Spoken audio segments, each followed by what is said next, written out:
Let us put ourselves in the holy presence of our Lord. Let us pray. Lord God, healer of all, stay by our side in this time of uncertainty and sorrow. Be with the families of those who are sick or have died. As they worry and grieve, may you defend them from illness and despair. May they know your peace. Heal those who are sick with the virus.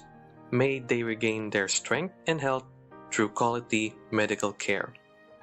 Heal us from our fear, which prevents nations from working together and neighbors from helping one another. Heal us from our pride, which can make us claim invulnerability to a disease that knows no borders. Whether we are home or abroad, surrounded by many people suffering from this illness, or only a few, may you stay with us as we endure and mourn and persist and prepare. In place of our anxiety, may you give us your peace. We thank you that we can share our good health and talent with everyone watching. We pray that we will be able to inspire people staying at home to maintain their good health and positivity amidst this health crisis that we have. We offer to you everything today.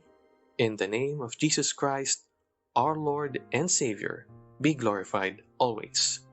Amen.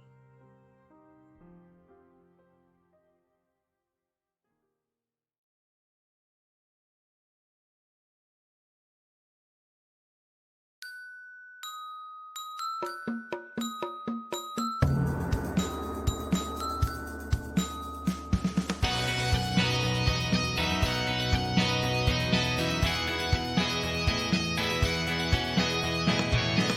within the forest seas is an island worth to see. Blessed with bountiful beauty, thriving in vibrance and diversity.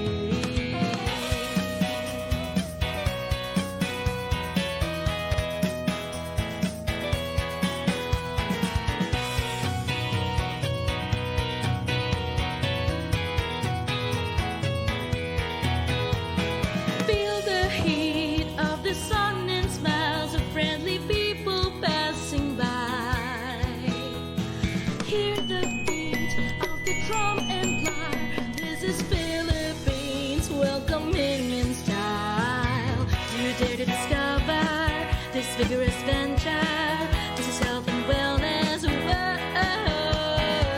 Will you join the adventure in all natural splendor? This is health and wellness world.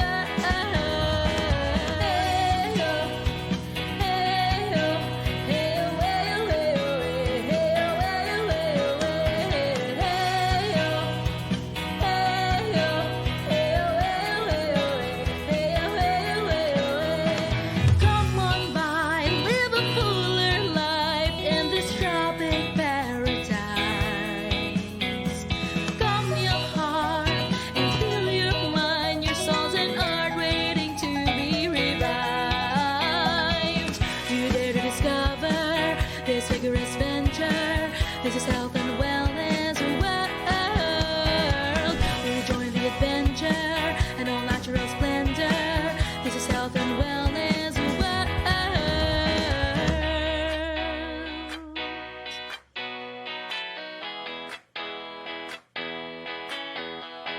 Hey-yo, hey-yo, hey-yo, hey-yo, hey-yo, hey-yo, hey-yo,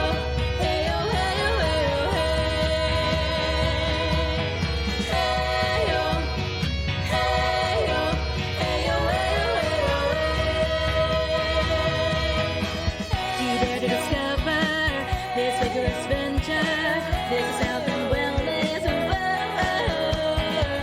Will you join the adventure and all natural splendor?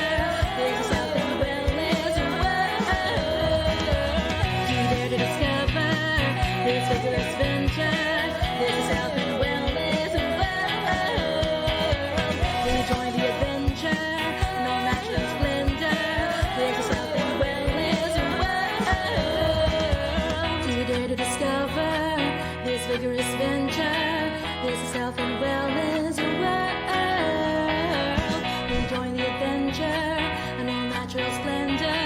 This is health and wellness world.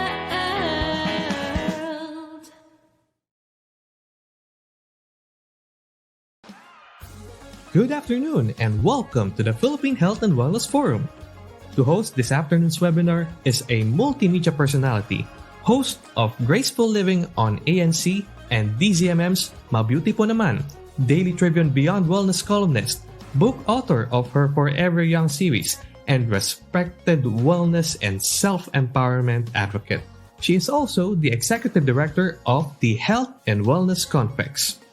Let us welcome Ms. Cory Quirino. Good afternoon, friends and all health enthusiasts, and welcome to our very first Health and Wellness Webinar 2020. Exlinkevents and Health and Wellness Confex are very honored to host this year's Health and Wellness Webinar, and we have a whole panel of very distinguished resource speakers from the country's health, wellness, and tourism sectors to share with us their thoughts on the following. Part 1 is going to tackle how do we protect ourselves against COVID-19 until a vaccine becomes available. Let's learn more about COVID-19 from an outstanding and respected epidemiologist from his perspective and science-based approaches in strengthening our immune system. Part 2 will tackle health and wellness industries, how to cope with the rising of the challenges of this global pandemic. And also, we will learn how to recover from this setback that we are all experiencing, and also to find out what kind of future awaits us in the health and wellness tourism industry in what we call now the new normal. We are very honored to have with us the following distinguished speakers. Dr. Napoleon L. Arevalo, Department of Health, Director for Disease Prevention and Control Bureau. ASEC Roberto Alabado, Department of Tourism.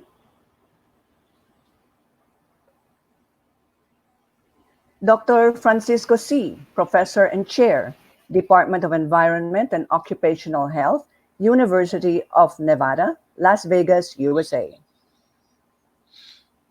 Ms. Catherine Turville, President, Wellness Village of Nurture, the Nurture Wellness Village, Catherine Turville. Dr. Susan Balingit, Medical Director of the Farm at San Benito. Mr. Francis Kong, columnist and business consultant. Mr. Chinky Tan, wealth and life coach and best-selling author. To all our viewers and friends, we invite you to watch and be with us throughout the show.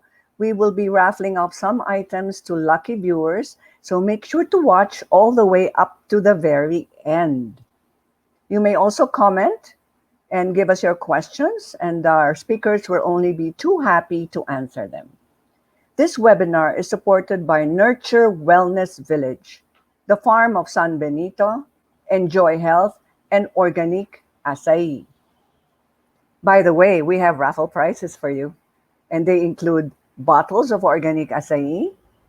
You're going to win virgin coconut oil from the Farm of San Benito, one whole set of doTERRA Essential Oil Starter Kit, Enjoy Health MCT Oil, 4 sets of Sangyup Masarap, 2 Gusto gift packs, Okale Superfood Healthy Snack Pack from the Nurture Pharmacy, gift certificate for lunch at the Nurture Wellness Village, and bottles of branded shampoo and shower gel from Hotel and Spa Essentials. To officially open this afternoon session, allow me to introduce our resource speaker from the Department of Health. He is 32 years in government service, former director of Bicol Department of Health, and he would like to just be known as someone who is representing Yusek Maria Rosario Vergeri, and he is presently going to speak about how is the Philippine health and wellness industry rising to the COVID-19 challenges. Please welcome Dr. Napoleon Arevalo. Hi, Magandang Doc. hapon sa inyong lahat. Magandang hapon po. We are grateful of the invitation by the Philippine health and wellness industry that is also greatly affected by this health crisis. Undersecretary Rosario Vergere sends her warmest greetings to all, but also has her apologies because she is also in another very important meeting as of now. And so I will be reading her message to everyone, and we will be staying with you all throughout the forum so that we can also get insights from the health and wellness industry, and that the health department can assist the best we can to all our partners, including that of the health and wellness industry. So if I may start, may I read the message and some thoughts of Undersecretary Vergere. Good afternoon, everyone. Thank you for the invitation to the Department of Health to be part of this forum. Who would have thought that 3 to 4 months ago, we would be engaging with you through this online format. Indeed, our lives have drastically changed since the COVID 19 pandemic was declared, and life would never be the same again. We have to be able to transition towards what we know now as a new normal. It is a new set of behaviors and thoughts that we need to adapt to so that they would become second nature to us. It is, according to the NED document, we recover as one. The new normal is one that is more resilient and better prepared for emergencies such as the COVID 19 pandemic. This is the only way that we would be able to win World War C. The nation must all together take up arms to combat this disease that greatly affected practically every Filipino in all aspects that is beyond health, including that of the Philippine and wellness industry. The Department of Health issued a guideline on the risk-based public health standards for COVID-19 mitigation that in the absence of specific treatment or a vaccine, non-pharmaceutical interventions form the backbone of the response to the COVID-19 pandemic. These interventions are public health strategies meant to mitigate and suppress transmission of infectious diseases. While the ECQ has been instrumental in slowing the rapid spread of the disease, it should be complemented with the non-pharmaceutical interventions that will minimize case resurgence. Interventions that have been mentioned or identified has to be put in place in different settings: homes, public places, high density communities, workplaces, schools, and business establishments, among others. These public health interventions include: first, increasing physical and mental resilience of the Filipino people, where promotion of physical health and mental health is imperative, which is also under the realm of the health and wellness industry.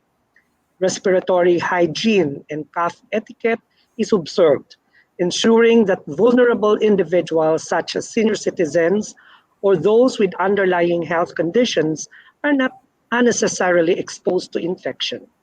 Essential workforce are provided support such as lodging, financial incentives, food and transportation. Also, specific groups of population should be assisted by means of food packs and social amelioration program.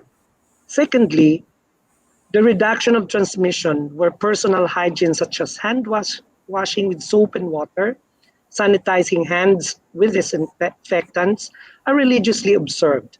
The same thing with environmental hygiene, observing frequent disinfection of surfaces and objects, particularly high-touch areas, and use of the protective equipment and other apparel such as masks. Thirdly, reducing the contact by doing physical distancing at least 1 to 2 meters away from each other, modified work structures and schedules, and alternative work arrangements. Likewise, limitation of travel, gatherings, closure of schools, or the use of other learning modalities. Lastly, but equally important, is the reduction of the duration of infection by detection and isolation of symptomatic individuals by temperature scanning and symptom monitoring. When all of these four interventions are closely complied with across all settings, as mentioned earlier, then we would be able to mitigate COVID-19 infection in the country. However, in order for this to be complied with, there is a need for everyone to be in the same mindset and behavior. It would only need one irresponsible action to cause the next wave of infection in the country. The Philippine health and wellness industry should rise above the COVID-19 challenges. The non-pharmaceutical intervention should be in place in your workplaces, strictly adhering to it, enforcing this to your workforce, and encouraging customers to do the same. We need to preserve our physical and mental well being in the midst of this health crisis. To all, stay safe and God bless us all.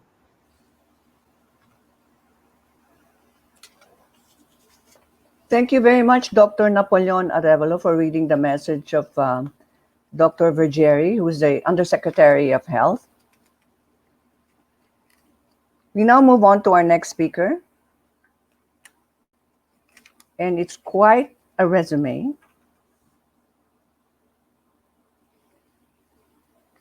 And I will begin. He started his government career as a faculty member of the University of the Philippines, Mindanao, teaching urban and regional planning.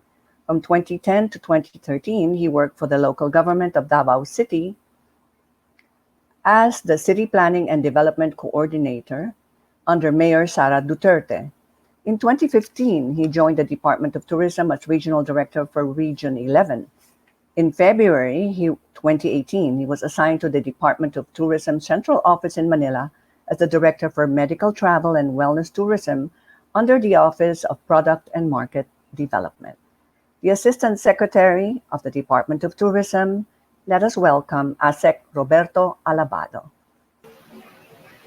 Okay, good afternoon to everyone. Thank you very much for this nice introduction, Ma'am Cory. Okay, so I'm now representing the Secretary, Secretary Berna Romulo Puyet, who actually is celebrating her birthday today. So happy birthday, ma'am.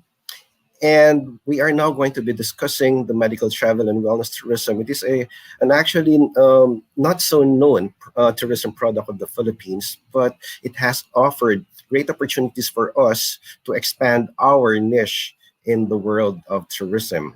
Next slide, please. I would like to discuss with you the tourism pre-COVID.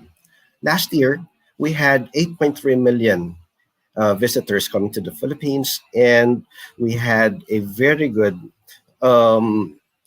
increase of 15.2% from 2018, and 5.4 million jobs were created. And would you believe that 12.7% of our GDP was contributed by the tourism industry? And this was pre-COVID. We had a very healthy tourism sector. Next slide, please. However, by this year, we started to feel the impact of COVID. So we have figures right now that shows that we had about 40% drop of international visitors come to the Philippines if we're going to compare last year's first quarter and second year's and this year. And April, we had some information coming from the Bureau of Immigration that we only had a little bit of 1,000 foreigners to have entered the Philippines. And these are more of the diplomats who are allowed to enter the Philippines during this time. So this is a very big blow to the tourism industry. Next slide, please. So if we're going to look at the pandemic, what's the status right now of medical travel and wellness tourism? Our hospitals are open and they are in the COVID-19 alert. However, they have also experienced a big drop in their transactions between hospitals and international insurance and integrators. The Philippines actually is our markets would be Guam and Middle East. So they stopped coming here, and dental clinics are closed, and wellness resorts and facilities are also closed. So just imagine the thousands of establishments that are closed right now that are related to health and wellness. Next slide, please. So what will be the trends after the pandemic? For tourism, people will be looking for a safe destination. Then people will be looking at wellness because health and wellness are now the priorities. You have to maintain your healthy bodies so that you could prevent the COVID from infecting you. And at the same time, we're looking at medical tourism may depend on the perception of tourists on the response and capacity of our government and our private hospitals to stop the spread of COVID. Ito na po yung on display natin na nakikita ng international market. How are we doing here? But at the same time, we're looking at dental tourism will still be robust because we have a very good price. We have a very good price consideration. This is for the Australian market. Next slide, please. So if we're going to look at the new normal, we are looking at medical facilities have always been very upheld high sanitation and disinfection protocols. So okay tayo dyan. However, physical distancing will be followed.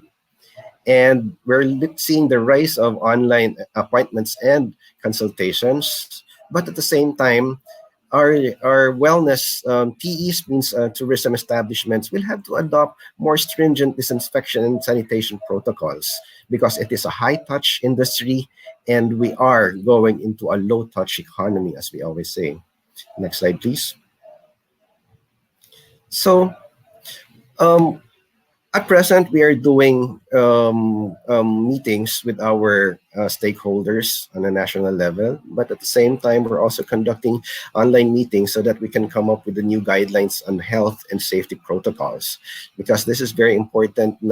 By this year, prepared na tayo for what will happen in next year. Because we are seeing that this year, medyo mahihirapan pa tayong kumuha ng mga international tourists, but we are ready for domestic tourists this year. So we are focusing also our efforts in how can we welcome our international visitors by next year. Next slide, please. So for our recovery, we're the Department of Tourism, especially in the health and wellness tourism sector, we're looking at developing new products, and these new products would be more on capacity building. We would like to have the Philippine brand of service.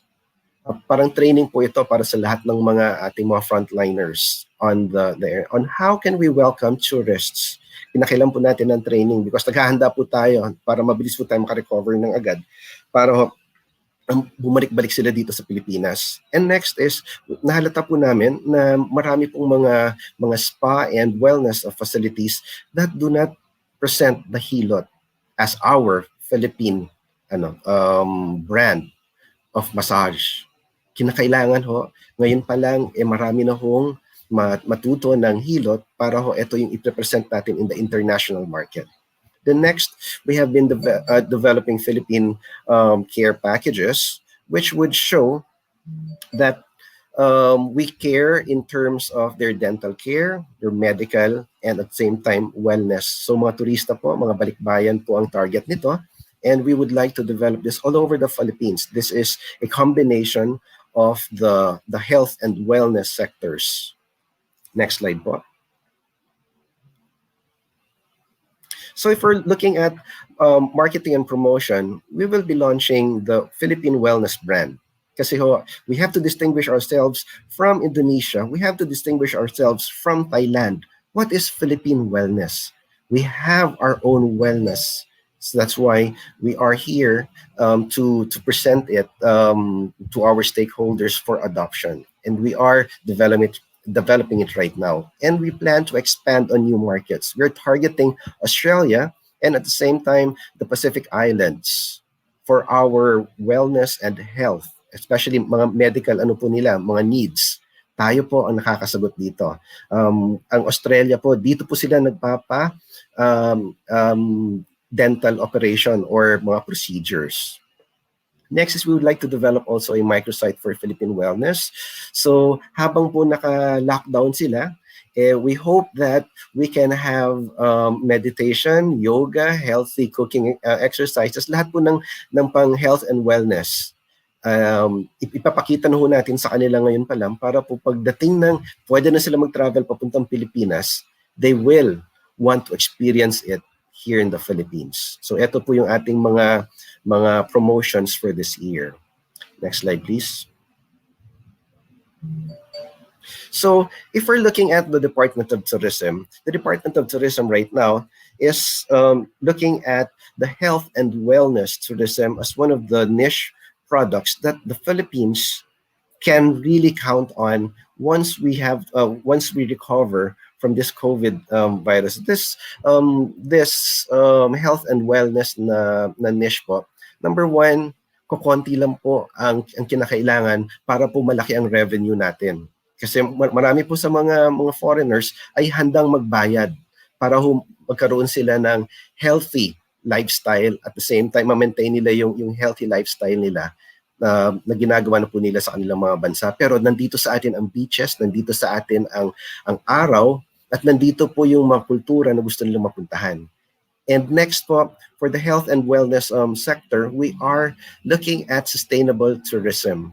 And we believe that in terms of inclusiveness, ang ating pong mga nagmamasahe, ang ating pong mga nasa tourism sector, this is a inclusive growth ang tinatarget ho natin. Marami hong mga mahihirap ang pwede pong matrain natin na magiging masahista, hilot, and at the same time mga assistants po ng ating dentists and at the same time hospitals. So for the Department of Tourism, we are looking at a good recovery, not this year.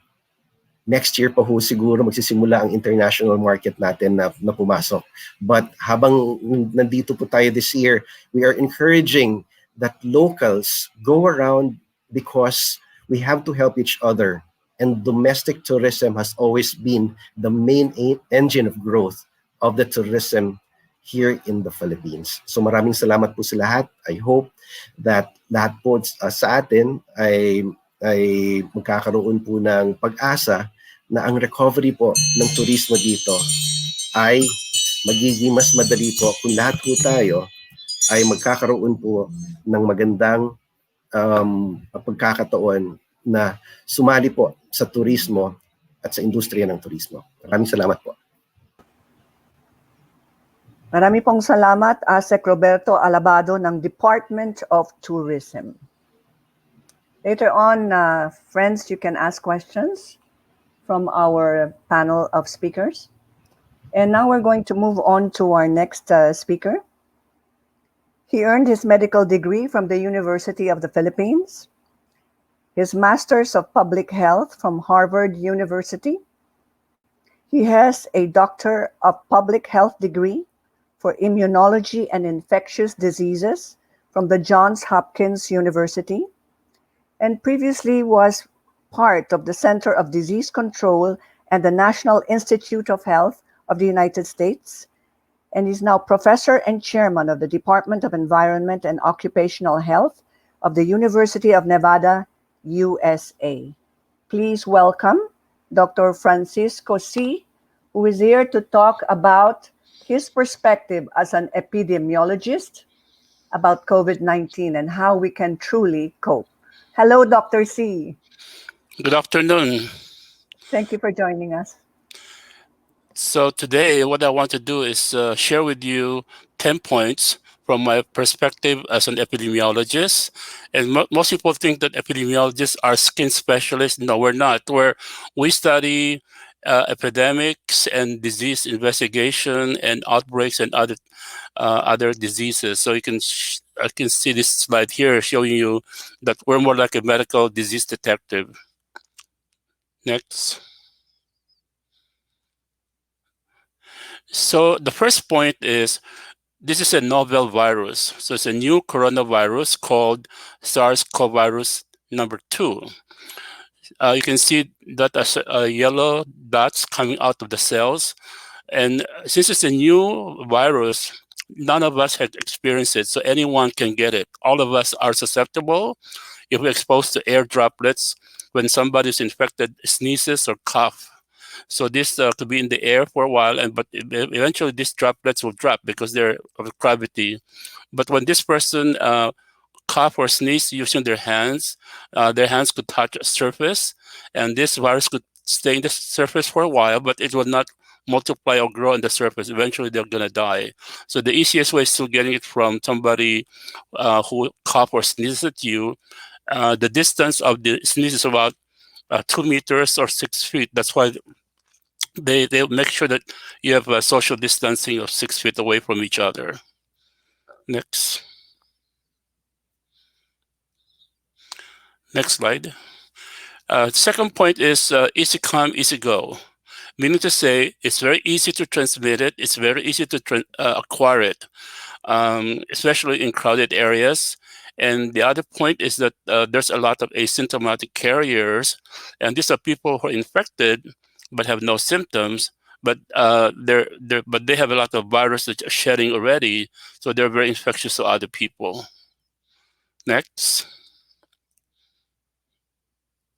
The third point is the cases and the deaths that we're seeing are just the tip of the iceberg. So underneath that iceberg, so these are the people who are susceptible to the illness and have acute and severe illness, especially the elderly and those with chronic diseases.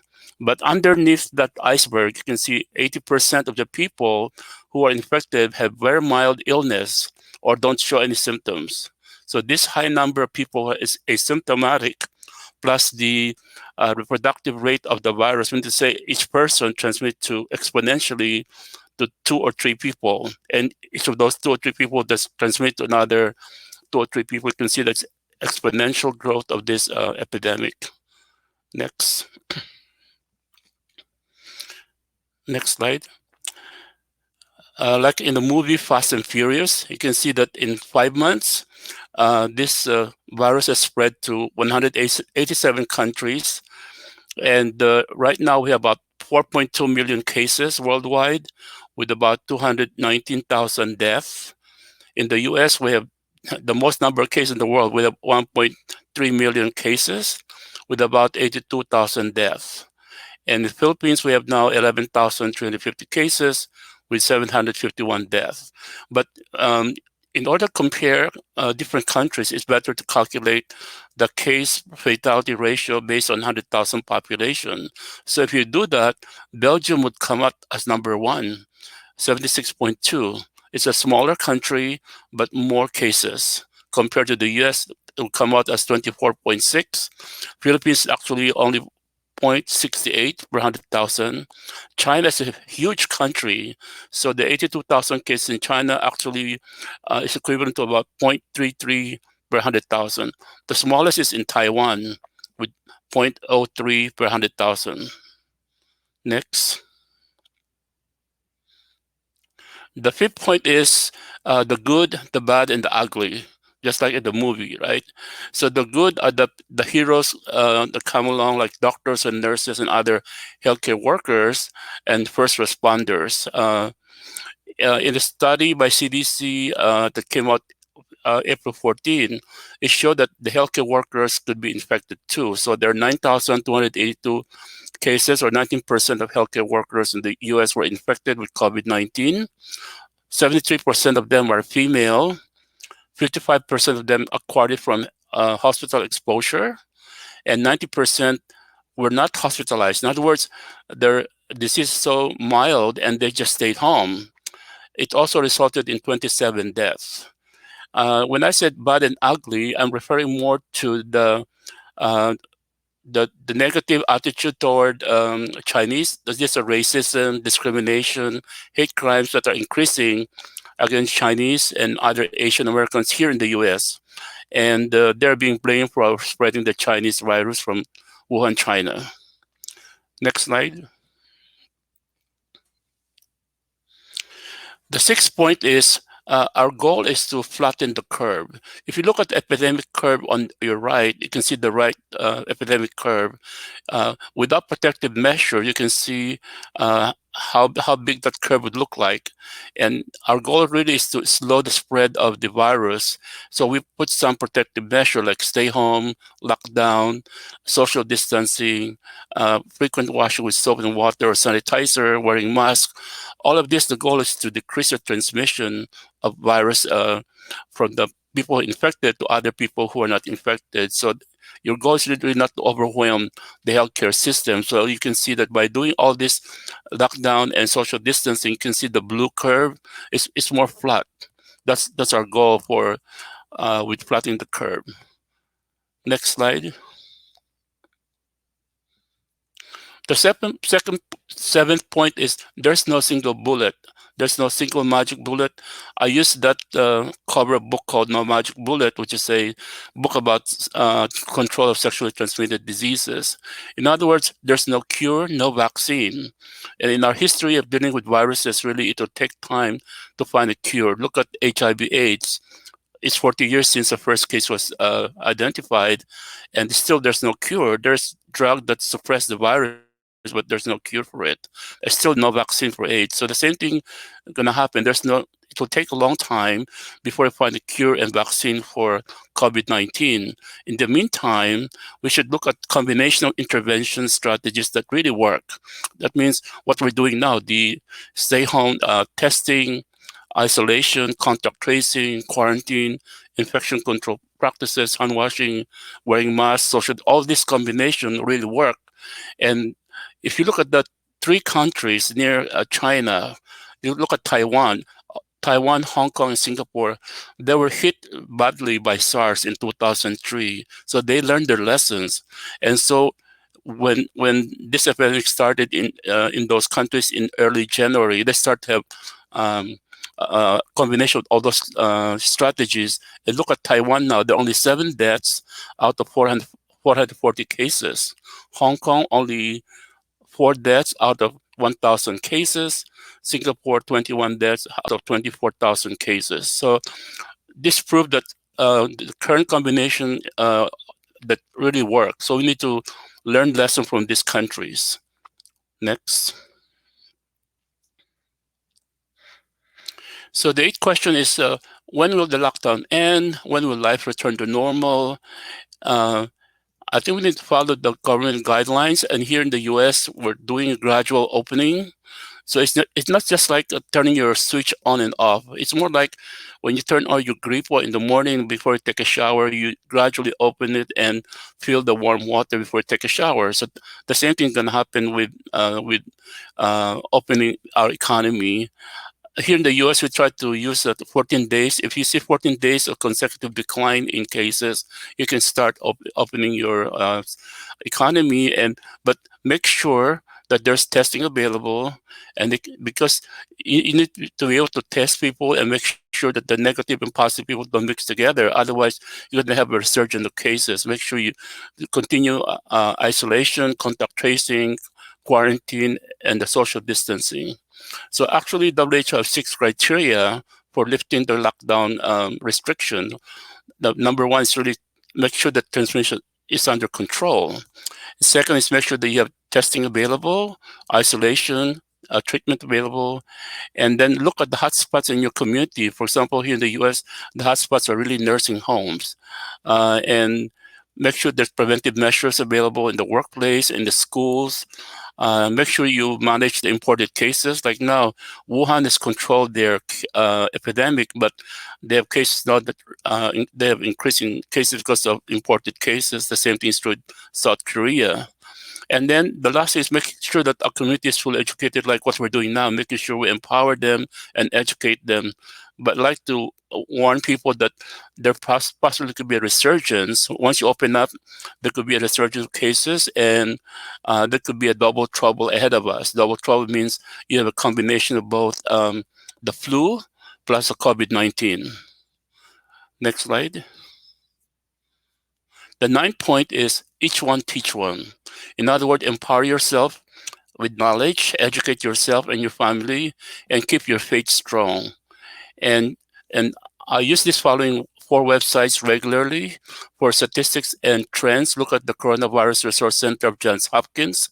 And number 2 is prevention guidelines from CDC. And then treatment vaccine development from NIH. And for global situation, look at WHO website. My last point, next slide, is we're all in this together. An outbreak anywhere is an outbreak everywhere. So we need to be able to work together and collaborate with each other. And like the song, We Are the World, we're really part of the world. So we should be able to work together, and hopefully this too shall pass. Thank you. Salamat po. Thank you very much, Dr. C. And yes, we will pray that this too will pass. We are hopeful and we are positive about that if we work together. Mhm. Our next speaker is a pioneer in the Philippine spa wellness and farm tourism industries. She and her husband Mike own Nurture Wellness Village, a DOT accredited wellness resort in Tagaytay, and Nurture Pharmacy, a DOT accredited farm tourism destination in Amadeo, Cavite.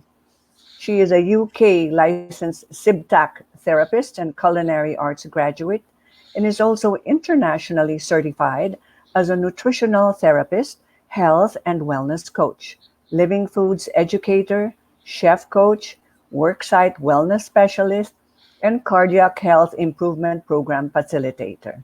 She was the founding president of the Philippine Spa and Wellness Association and was formerly a board member of the Asia Pacific Spa and Wellness Coalition and the Philippine Tourism Enterprise and Development Authority, or TIEZA. She served as a Wellness Committee Chairman of the Philippine Chamber of Commerce and is the author of the internationally released book Turn Back Time: Natural Anti-Aging Choices, and is a frequent speaker in local and international conferences. Named by the Department of Tourism as a Woman of Significance, Entrepreneurship, Outstanding Woman Entrepreneur by the ASEAN Women's Entrepreneurs Network, and Filipina Starpreneur by the Go Negosyo, let us all welcome Miss Catherine Turville. Hi, Kathy. Kathy? Hello, Kathy. While we are waiting for Kathy to come in, I know she's on standby. Is Dr. Balingit ready?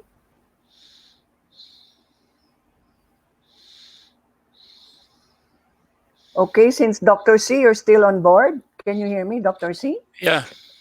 While waiting for Kathy to come in, I think we have a glitch somewhere here, but let's fill in the time and the gap. Dr. Okay. C, you said some things here, and I know I'm going ahead of the program, but while waiting, if you will oblige us. Sure. Okay. You mentioned some things here. Um, you said that there can, because the question was, when will the lockdown be over? You said, until you see 14 days of consecutive decline in cases, active cases, we should still be in lockdown? That's the guideline from CDC, but in reality, none of the states in the U.S. have followed that. Probably New York is the only one that's still on, not at least in lockdown, but the other states are really ready to just slowly opening up already. Uh, so that's the aspirational goal, to make sure your case is going down. And if you look at the WHO criteria, number one, make sure transmission is under control. Because if you look at the epidemic curve, in most countries, all the curve is still going up. But a few countries you can see, like in Wuhan, China, you can see that they're leveling off. But there are some peak in cases, both in China and in South Korea. Okay. All right. Doc, I see what you're saying. In other words, then some countries are just taking the risk, correct? Yeah. Willing to take the risk. Okay. Okay, I think we have Kathy now. Thanks, Doc, Okay. for obliging us. We'll get back to you, Dr. C. Hi, Okay. Kathy. We lost you Hi, there, but Corey. finally you're Yes, here with I'm us. back. I'm back. Thank you very Okay, much. All please share right. with us your thoughts. Yes, actually, next slide, please. Could I start, Jay? Um, all right. I'd like to start with my presentation. My slides, please. In fact, I'd like to pick up on what Dr. C just mentioned. He said, guideline number 9, which is each one, teach one. Empower yourself, educate yourself and your family. And this topic I'm going to talk about would be all about educating ourselves so we can best deal with the COVID crisis. Next slide, please. So it's be well, wellness choices in a challenged world. We are indeed super challenged, okay? Next slide, please. Very quickly, who we are in Nurture, our mission, helping make the world healthier, happier, better. One person, one team at a time. Just like what Dr. C said, each one, teach one. That is what we want to do. Next slide, please. It is indeed challenging. How do we stay well during these challenging times? What are you doing to survive? And more than survive, what can you do to try to survive? Next slide, please. Be well, and I'm going to choose these words, boost immunity through our personal choices. We have heard it so many times that the best way we can fight COVID is through boosting our immunity. Next slide, please. Great Hippocrates said, a wise man should consider that health is the greatest of all human blessings. For the longest time, we've been saying, take care of yourselves, watch what you eat, what you're eating. But maybe one of the good things that would result from COVID is the fact that more people are wanting to learn about health and how to be healthy. And what we have today would be our model called Choices, which stands for an acronym of our different pillars of health. Next slide, please. Next slide, please. Okay, so there's Hippocrates. You can see that even then, year 2020, it has been said repeatedly by the doctors, your immune system is the best weapon against coronavirus. Why do some people have very intense effects of coronavirus? They suffer intensely. But why is it that some people just suffer very mild symptoms? And the doctors, the scientists are saying that the immune system is really our best weapon because it attacks the virus. Next slide, please. Next slide, please. So when we have a strong immune system, it's so important that we're able, therefore, to fight coronavirus. And very important, you'll all again notice that people with NCDs, what they call the non-communicable diseases, meaning chronic obstructive pulmonary disease, heart disease, hypertension, and diabetes, are major risk factors for developing severe symptoms of COVID-19. We've been talking about NCDs for the longest time. The World Health Organization has been raising an alarm about NCDs. And it has been said that when you add to the burden emotional stress, lack of sleep, very common nowadays, and physical exhaustion, this will further make us prone to diseases by weakening our immunity. By the way, another major issue as well is mental stress right now, mental disease. But the good news is, yes, people do not have to get sick. Sickness is largely preventable if we take care of ourselves. We can fight COVID and sickness through prevention, and that's what we would like to talk about. And Dr. Verheer earlier mentioned that non-pharma intervention, health and wellness is a choice that we can take every day so we do not get sick. Next slide, please. Okay, next slide. So when we talk about a choice, our choices, it's really us. What do we do every single day? What do we do every single minute? Our health lies in self-responsibility or wellness. It's all about being mindful of everything that we do so that we move towards health. Next slide, please. So when we talk about health, it's really a reflection of what we believe in, what we do, what we think. When we talk about health, I'd like to throw it to the audience. No, why do you want to be healthy? And I'm sure many of you are saying, because I want to see my kids, my grandkids. I want to be running around with my grandkids. I don't want to be spending all of my hard-earned money on sickness, lying on a sick bed, not being able to communicate. And worst of all, in COVID, you're not even surrounded by your loved ones. So actually, our state of health is really defined by our lifestyle. And what we advocate is actually lifestyle medicine, changing our lifestyle so we are at the best of our health. Next slide, please. Next slide, please. So there's our state of health. And continue, please. We talk about what Dr. John Travis, continue, please press. And this is a very important slide because it shows a very important continuum. Please go back to the continuum. Dr. John Travis says, on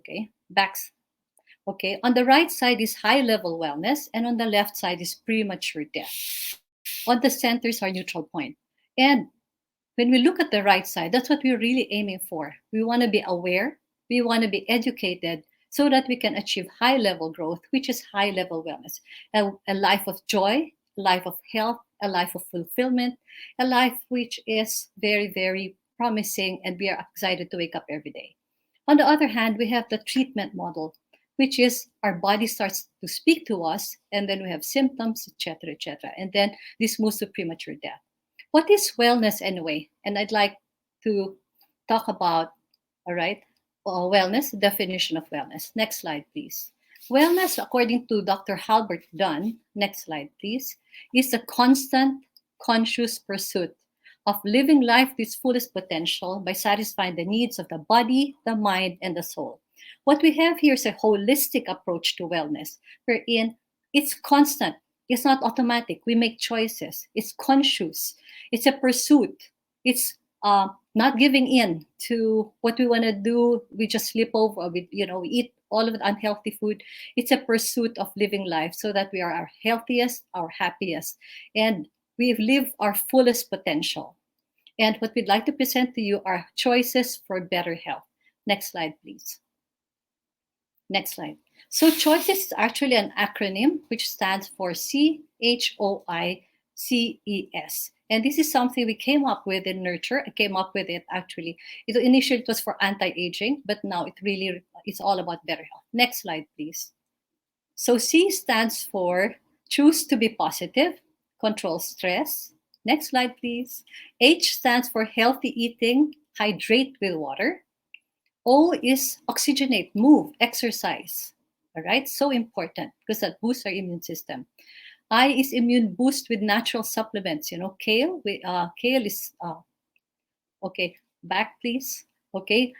I is immune boost with natural supplements. C is cleanse your body, your mind, and emotion. And then E is embrace natural healing therapies. And S is sleep. There you go. Sleep, social, and spiritual support system. So take a look at that. Choices. All right. So I'm going to focus on two very important things because of the lack of time. I'm going to focus on outlook and eating because those are really, really important. But that doesn't mean that all these others are not as important. But this is a total approach, choices. Next slide, please. Okay, the next slide, please. So let's talk about our outlook because COVID is so mentally debilitating if you think about it, because it's something we cannot foresee what's going on. It makes us very anxious. So can we go on to the next slide, please? So choose your outlook. Choose the way you think. Next slide, please. So I'd like to introduce to you the concept of cognitive restructuring. Basically, what it's saying is we have to manage what we think, because what we think creates our feelings, and our feelings create our behavior, and our behavior reinforces our thoughts. No? So we have two choices. When we are struck by anxiety, we can choose to pursue worry. We can choose to pursue fear, but that's very bad for our health because stress is known as the 20th century Black Death. It really destroys our body. So we can choose to be positive, and I'm going to tell you a bit about how to do that. Next slide, please. So when we choose to be positive, next slide, please, our feelings become more calm. The rising blood pressure sort of slows down. Our blood sugar becomes more normal. So when we start thinking positive, when we have our panic thinking, ask yourself, is this true? Is there reason talaga? Am I jumping to conclusions? When we feel a bit feverish, oh my God, I have COVID, right? Or else you're saying, oh my God, I lost one client. I'm going bankrupt. I'm going to lose my house. Am I exaggerating? Am I catastrophizing? How will I know it will really happen? Is it really as bad as it seems? Is there another way to look at the situation? So the first thing we do is wait, breathe, stop, and think. Am I just exaggerating? Am I looking at things from a very catastrophic point of view? So when you stop, in fact, the World Bank says, when you're panicking, stop and focus on your current senses. Look around and focus on the present. Keep on going, please. Keep on going. Next slide, please. So yeah, this is what you call cognitive restructuring. Cognitive are thinking. So our alternative actions would be, if we know that they're irrational, we know that they're just worrisome, we should be aware of mindfulness, and then we change our thoughts. But if they're negative, rational thoughts under our control, then we go problem solving. What can I do about this situation? What are other things I can do? My business has disappeared. What are my strengths? What can I use? And negative rational thoughts are things I cannot control. We accept. COVID, what is the meaning in all of this? We see that the sky is bluer. We now have time with the family. What is the meaning in all of this? In fact, the question is asked when we go to the new normal, what part of our old normal do we want to go back to? It's time for us to rethink our priorities. Next slide, please. Next slide, please. Okay, so we know this very important prayer. God grant me the serenity to accept the things I cannot change, courage to change the things I can, and wisdom to know the difference. We cannot change the fact that COVID has really engulfed the whole world. But what we can do would be exactly what Dr. C mentioned earlier, stuff that Dr. Vergheri said, physical, social distancing, washing our hands, and all of that. But so important, let's keep our bodies healthy so that we can fight COVID, because that is something we have under our control. Next slide, please. Next slide, please. Hi, next slide, please. All right. So, yeah, keywords, serenity, courage, and wisdom. Next slide, please. So I'd like to share with you a very important slide I found, and I think this is very helpful. So do not worry, for worry is the most unproductive of all human activities. Do not be fearful, for most of the things we fear never come to pass.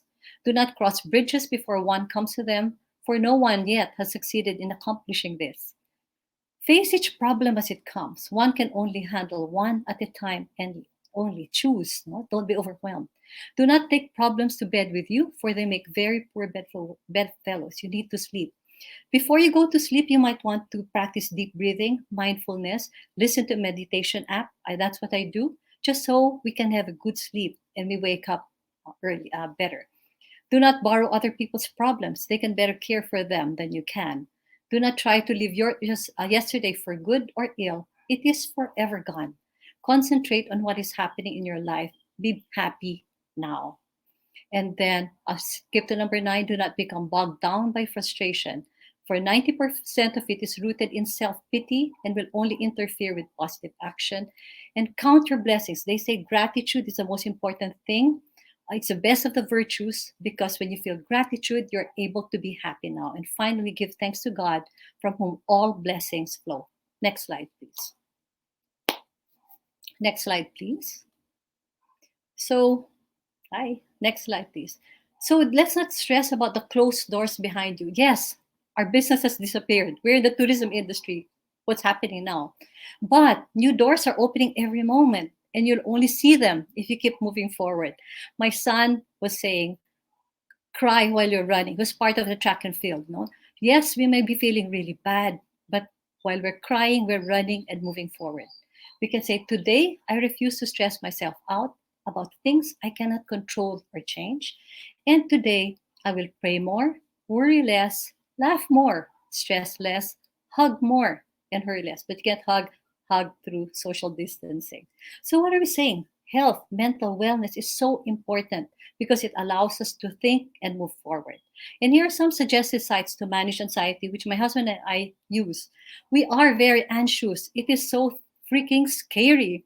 But a 15-minute guided meditation will really help you. We love yoga with Tim. He's really good. Miracle Mornings by Hal Elrod, an excellent book to keep us standing up amidst all of these anxieties. Keep going, please. Next slide. The next one I'd like to focus on. Keep on going, please. Next slide, please. Okay, health eating. Let me ask you now, what are you eating during COVID? Some of you are guilty, some of you are not guilty, but seryoso. What are you ordering online? Ask yourself, okay, and be honest, okay, because you are what you eat. All right? Are you on the left side or are you on the right side? Next slide, please. Okay, if you are what you eat, we need to choose food that nourishes and do not harm us. The COVID time while we're home is an excellent time to choose. Guys, it's so worrisome if we choose food which will make us more sick as we go down the line after COVID.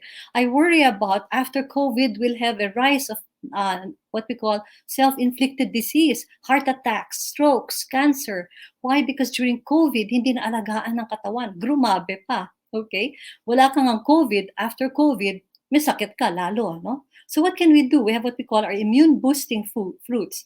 Ito, kiwi, grapes, strawberries, mangoes. And we are supporting our local farmers by buying these things, yung papaya and all of that. Well, let's support our local farmers and get foods rich in vitamin C, D, and E, which really improve the immune system. Keep on going, please. Next slide. Ito yung mga vegetables natin. Next slide, please. Keep on going. Vegetables like kale, we have a lot of that. We have, of course, bok choy, amazing. Malunggay, fantastic. I know Corey loves that. Coconut oil, all of these things are extremely good. Next slide, please. Let's look at the vegetables. Let's look at the vegetables. Arugula, you know what we did here because we were under COVID, quarantine, we brought down our vegetables from Amadeo, and we started selling it out of our garage because they're organic vegetables. So of course we choose. Let's make sure that we're very careful about the food that we eat. Let's go for fish, chickpeas. You can make hummus at home. It's super easy. Have your eggs. Okay, make sure you eat brown bread and brown rice. Be careful of what you eat. Next slide, please. Next slide, please. Go for low fat. Okay, you've got, instead of going for cakes and cookies, which are super high fat and high sugar, go for nuts, no? Dried raisins, nuts, almonds, walnuts. No? Masarap siya. You can do so many things with all of this. Keep on going, please. Achara is very good because it helps in the digestion. Kimchi, sauerkraut. All of this you can do at home, actually. And of course, cinnamon. Wag naman yung cinnamon roll, okay? Cinnamon as a spice. Cumin, curry is really good. Peppercorns, chili, saffron. Basil, you can make bruschetta with chopped tomatoes, onions, and basil. Cilantro, you can make a Mexican-based salsa. All of these are really good. And they're all immune boosting, of course. Let's keep on going. Dark chocolate, good news. You can actually have that as well. But make sure it's 70% dark chocolate. Keep on going. So what are we saying? But very important, I'm going to end with this. Guys, when you go to the grocery, are you buying something which is really healthy for you? Or is it super high in sugar and super high in salt that after this you would have diabetes and you'd have to go for dialysis? So I'd like to end with the next slide. Keep on going. Which is know your nutritional labels. Please, when you go to the grocery, don't look at the front, look at the back. So read your ingredients list. Kung mahaba siya, look at scan the first 3 ingredients because that's the greatest content, no? And then watch out for artificial ingredients. If you cannot pronounce the ingredients, watch out because chemicals na that yan. Check your portion size. Sometimes they say, okay, wow, this only like 20 calories. Kaya pala, 20 calories is only 1/4 of the whole can. Also check your portion size. Assess your calories versus the portion size, and make sure that you look at fat, cholesterol, and sodium. Very important, yung sodium and cholesterol. And of course, you want to look at the fiber and vitamin content. Those are the good stuff you're looking at, but be very careful of the pink stuff. So to summarize, yes, true, we're under quarantine, but we can choose to take this very important time to be healthy. And we have to. Why? Yes, hopefully COVID, they'll find the vaccine. But right now, while the vaccine is not found, what is our biggest defense against COVID, against more sickness? These are our daily choices that we make every single day. And there they are again, choices. Thank you very much for this time to share with you. Thank you. Of Nurture Village. And now our next speaker has been working with various community health-oriented development programs and projects for almost 3 decades. She practiced medicine in many far-flung, marginalized communities and focused her efforts in rediscovering indigenous knowledge and practices, or IKP, which can be harnessed to promote health and wellness and prevent disease. The body of knowledge learned and the wealth of experience she has gained has provided people and communities with a more sustainable and accessible means to have fuller control of their health. Here to talk about putting health and wellness work on the forefront of sustainable development is the director of the Farm Medic at San Benito. Let us all meet Dr. Susan Balingit. Hello, Dr. Susan.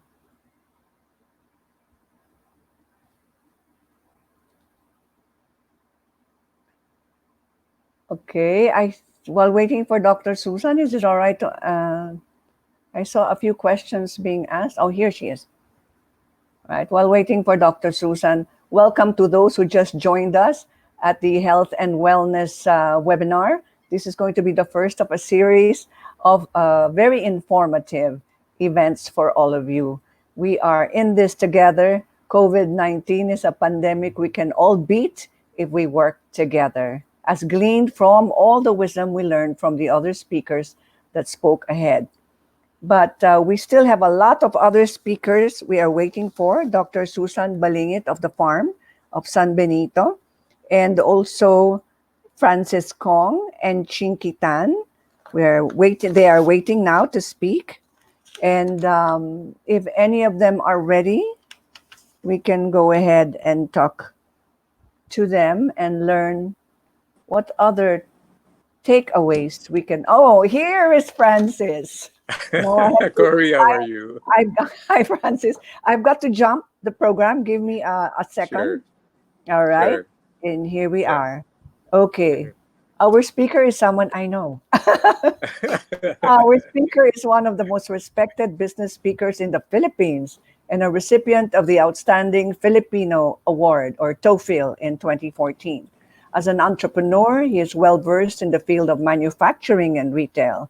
He helped found a famous garment brand and ran it successfully for 17 years. He also ventured into retail of an Italian fashion brand and managed its marketing and operations for many years. He then formed Success Options Inc., Funworks Inc., and co founded Inspire Leadership Consultancy. In the field of business consultancy, he sits as an advisor in some of the country's top business corporations and currently sits on the board of Primer Holdings Incorporated. His knowledge in entrepreneurship and other business related arenas is extended to the many of the top business leaders in the country he has mentored over the years. The president of Success Options Publishing Company and Farmworks Inc., a member of the Canadian based Mad Science International Group, the world's number one science educational entertainment program provider for kids. He is also a founding member and director of Inspire Leadership Consultancy, and has extensive work experiences in manufacturing and retail as he helped found a popular clothing company and ran a retail chain. You can hear him in his daily radio program Business Matters, which was given a year 2007 special citation by the Catholic Mass Media Awards. He also holds a segment in a radio program called Business Matters at DZFE FM 98.7, where he shares his insights on business, values, and leadership, which gained a special citation for inspirational programming by the Catholic Mass Media Awards of the Philippines. Here to talk about creativity and opportunity in the times of global pandemic is a columnist and business consultant, a very inspiring speaker, Mr. Francis Kong. Thank you. And thank you for having me.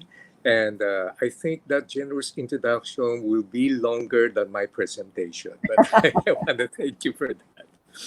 Well, I want to talk to you. I'm going to jump right in. We don't have much time. I don't have slides, but I hope that you're going to take out something that can be useful for you. First of all, I want you to understand that in business terms, COVID 19 is referred to as a black swan. Black Swan, as popularized in the book written by Nicholas Taheb, he says, it is a significant event that happens that creates tremendous impact that affects everybody else. But we've never had a black swan blacker than this one. I've gone through a lot of business crisis, personal crisis, political crisis before in our country, but I've never seen something like this in a global scale. And that's why Black Swan, like COVID 19, actually is two. We have to remember that. The first one is the Taal volcano thing.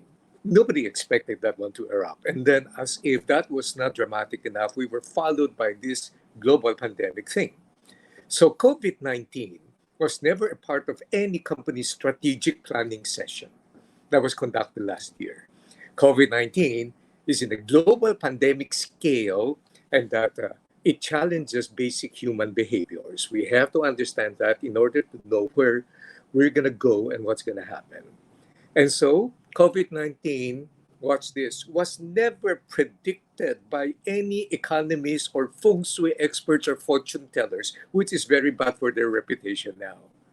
So, what I'm saying now is this: the quick conclusion is that an unprecedented event like COVID 19 will bring in unprecedented challenges and unprecedented problems. And we're experiencing that. But an unprecedented event will also bring unprecedented opportunities as we look forward ahead to what's going to happen, provided we live right in our mind. You know, I was so thankful listening to Mom Kathy earlier talking about you got to take care of your mind because the mind is a control center of everybody. And we have to make sure that we are in a positive disposition to expect good things to happen. But there are things we need to do. First, I'm going to show you I'm going to show you what happens in the past crises and pandemics. And then I'm going to show you from the historical perspective of the things that turn out to be. Here is an example of societal crisis-induced shifts, pagbabago, change. For example, the Black Death. It killed 25 million to 30 million people in the 14th century. Europe. This is now credited by historians as the major shift that ended feudalism and serfdom. And so, because of the increasing scarce labor resources, we can say without exaggeration that the Black Death shaped the path of European history. Something good happened out of that. Next, consider the impact of World War II. During World War II, men were sent to war. Women were asked to get out from their homes and started working in the factory, manufacturing parachute and helping out with the manufacture of certain war paraphernalia. And guess what happened? After that, they realized, aba, women can work naman pala. And as a matter of fact, women even work in many cases better than men. From that time on, the feminist movement, the fight for equal rights for women, never looked back from then on. We still see that effect from then. Take a look at 911. When 911 happened in New York, it changed totally the way we travel. So you have the TSA, you have the metal detector, you have all of those things, and then it changes everything. Now look at societal crisis that has lasting effect on consumption patterns. Because of the 2003 SARS outbreak that happened in China, it changed attitudes towards shopping. That was the key inflection point that brought us to where we are today, online shopping and e-commerce. And then I'm going to bring you now to where we're going to be. First, what we have to understand is that there are negative and positive effects of what's happening now. And we take a look at this so that we will know where we can be in a better place and in a better condition. Number one, the three potential negative effects, especially among the young people, they are our future leaders, they are our future consumers. Yeah, there is now what is called the expectation of the normalization of isolation. You know, social media, for the first time in the history of humankind, made a lot of people connected all together, but never have they been more isolated. Social distancing now challenges age-old behavior of mano-mano, beso-beso, hugging-hugging, and mano po and everything, and shaking of hands. Man, these basic behaviors will now be changed, and lockdowns and work from home now increases the sense of isolation. Number two, we have to expect the normalization of panic and anxiety. Kaya nga po, mental health is very important. It should be the very foundation of every wellness program in the future, wherein we have to really take good care of the mental condition and the health of our young people, even the not so very young now. And number three, this is what I'm worried about because this is going to affect every single young people in the workplace and everywhere else, including our children. There might come a time when there will be a normalization of the scarcity mindset. Yung bang things are not in abundance like pre-COVID era. Post-COVID era, wala na eh. So that sort of, a little bit of a toilet paper panic buying that doesn't even make sense can also cause a long-term effect of thinking na, I gotta have it while I have it. Scarcity mindset says, baka mawalan ako eh, baka maubusan ako eh. And so, that's not going to be good. On the other hand, I'm going to shift you now to the things that will become positive. Number one, there will be the expansion of resourcefulness and innovation. Suddenly, the age-old debate of owners, executives, should we allow our people to work at home? Baka naman bumagsak ang kanilang productivity. Baka mamaya mag-Netflix at video games na lang yan. That issue now is moot and academic. In fact, what arises out of this is the result showing that some people are extremely productive even when they work from home. So, where are we going to be? It is going to be the time when we have to redefine what an office is. We will have to ask questions. What is an office? What kind of people needed to go to the physical office to work? What are the kinds of people who don't need to go to the office to work? What are the types of people and types of work that will combine a hybrid of working at home and reporting in the physical office? What about the physical spaces? Everything now will change. Now you gotta have what, 6 meters apart, 6 feet apart. Now you gotta have social distancing and everything else. The office will be redefined. Work from home. It's not going to be the norm. It is happening right now. Next, there will be the expansion of service and community involvement. The pandemic conditions may steer Gen Z to be conscious about the importance of healthcare workers. And I don't know if you've noticed this, but this pandemic has given rightful respect and credit to security guards and garbage collectors. They used to be unglamorously referred to as non-essential skills. Now we call them essential workers. When 911 happened in New York, a lot of new generations grew up and ambition to become firefighters and to become policemen. Maybe now our young people now realize the importance of being in the medical profession, in the healthcare profession, helping the community. And number three, this will be the expansion of responsive service workers and responsive communities because the lockdown has made us more neighborly. We now become good neighbors with each other because we understand that we just can't live alone, can we? In the business sense, ito na po ang mangyayari. There will be a radical, dramatic need to have soft skills training. Why? The creativity will be a natural outflow of change that is forced upon us by COVID-19.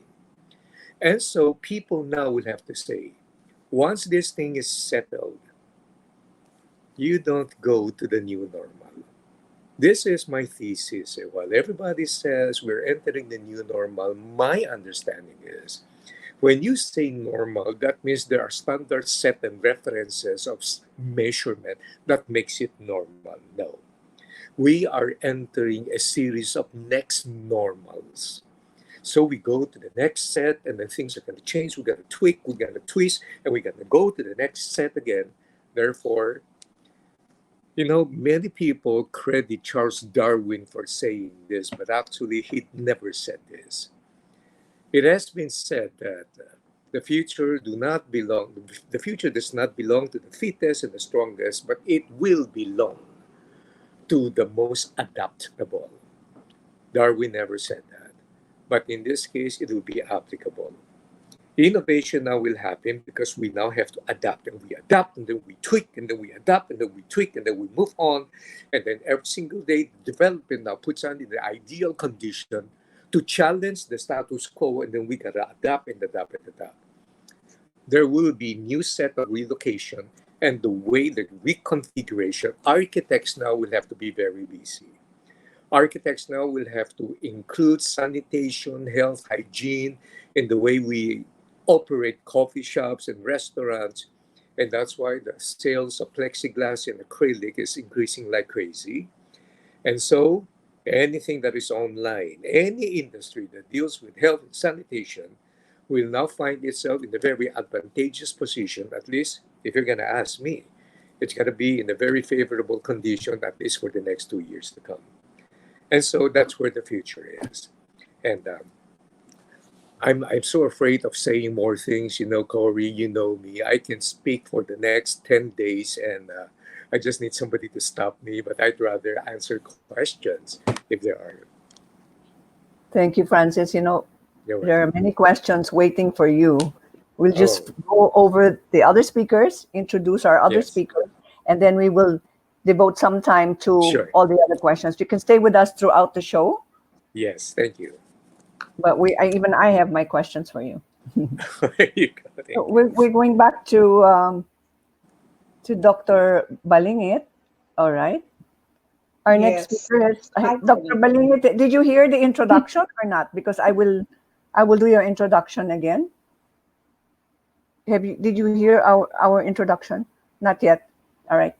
Our next speaker has been working with various community-related or Don't have to. development programs and You projects don't have for to. almost 3 Okay decades. lang. That's all right. All right. Here to talk about health and wellness work on the forefront of sustainable development is the director Pwede of na? the farm at San Benito, Dr. Hi. Susan Balingit. Hi, Hi. Dr. Susan. That's all right. Yes. Please proceed. Okay. So, hi. Once more, I'm Doc Susan Balingit. I'm the medical director of the farm at San Benito. The farm at San Benito is an internationally acclaimed holistic medical and wellness facility. With that, we mean holistic kasi hindi lang tungkol ito sa pag-aalaga ng mind, body, and spirit ng mga tao. Tungkol din ito sa pag-aalaga ng kalikasan. So, pag pumapasok pa lang kayo sa The Farm at San Benito, makikita nyo na, maaamoy at mararamdaman ang pagkakaiba ng ibig sabihin ng being well. Kasi yung The Farm ay nasa isang kagubatan. At madalas, ang marami sa mga kababayan natin ay sa ganitong sitwasyon nakalagay.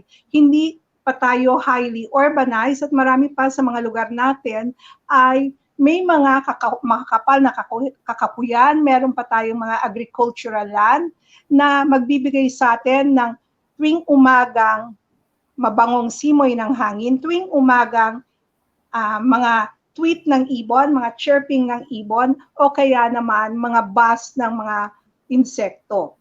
Na hindi naman natin kailangang patayin kasi tumutulong itong i-pollinate at tulungan ang mga halaman na muling magbunga, magkaroon ng buto at na maaari nating muling itanim. So sa The Farm at San Benito, ipinapakita namin kung paano at ano yung mga mahalagang bagay na integral sa pagkakaroon ng maayos na kalusugan, tulad ng isang maayos na paligid, isang malinis na hangin, magandang lupa, malinis na tubig. So, while ang The Farm ay may mga doktor na namamahala, we are medically managed and we do health enhancement, health promotion, disease prevention program. So meron din po kaming mga spa operations, meron din kaming aesthetic procedures, meron din po kaming dental procedures, at gumagamit po kami ng alternative na pamamaraan para i-diagnose that are scientifically and na pinag-aralan.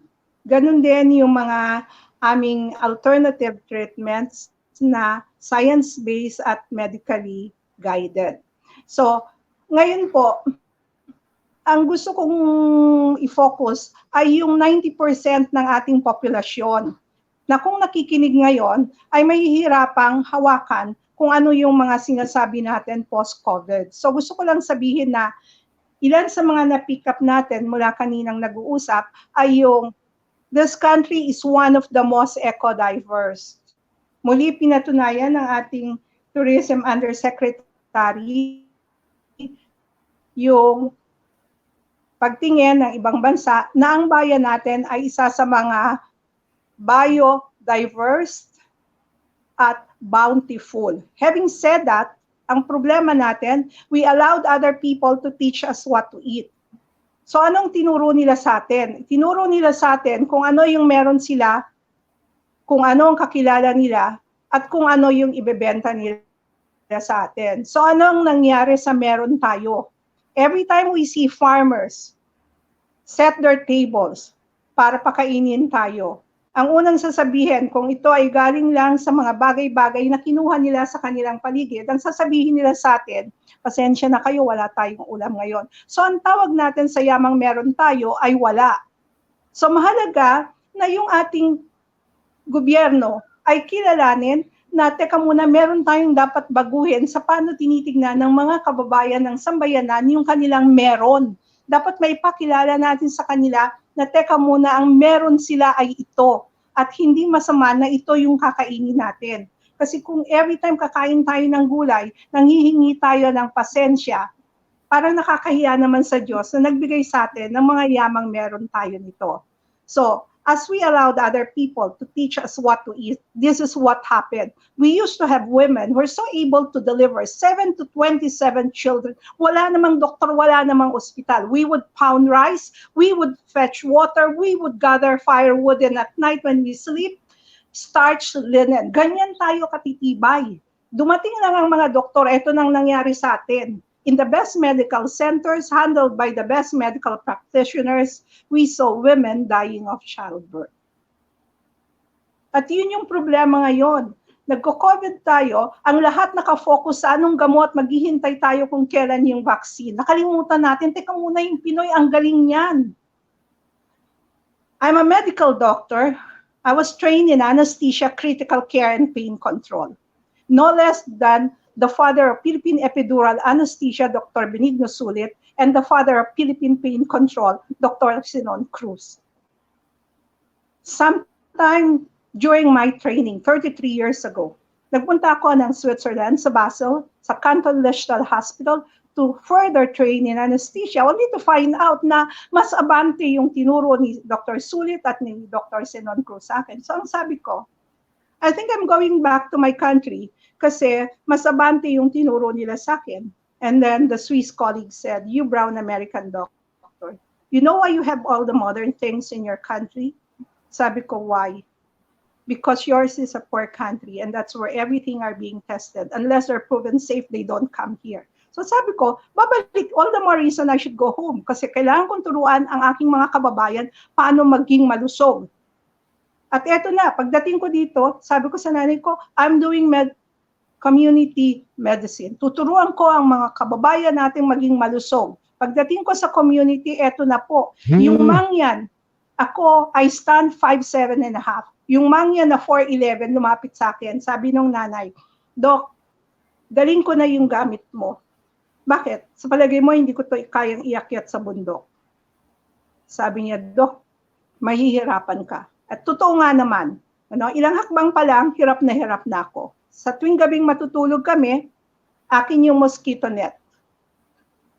Tuwing umagang gigising kami, akin yung mosquito bites. At lahat ng bites na pwedeng magkaroon kung saan kami naroroon. Until kilala ko sa tawag na Dr. Gulay ngayon. But before that, I was known as Dr. Galis. At one day, merong doktor na magta-train under me. Kung ako ay Dr. Galis, siya Dr. Balakubakia psoriasis. And we're supposed to treat the mangyans, make them well, teach them how to be healthy. Samantalang hindi naman sila naliligo, yet they have better looking skin. That's how my wellness journey actually started. Teka muna, meron akong dapat matutunan sa mga kababayan ko. Nagsimula akong kainin yung mga kinakain nila and true enough, inayawan na rin ako ng lamok at ng iba pang insektong maaring makakagat sa akin. At simula noon, at age 66, niwala ko kahit isang gamot na iniinom. At yun yung gusto kong sabihin. Even prior to COVID, kami ay nagpo-promote na ng health at nagpe-prevent ng disease.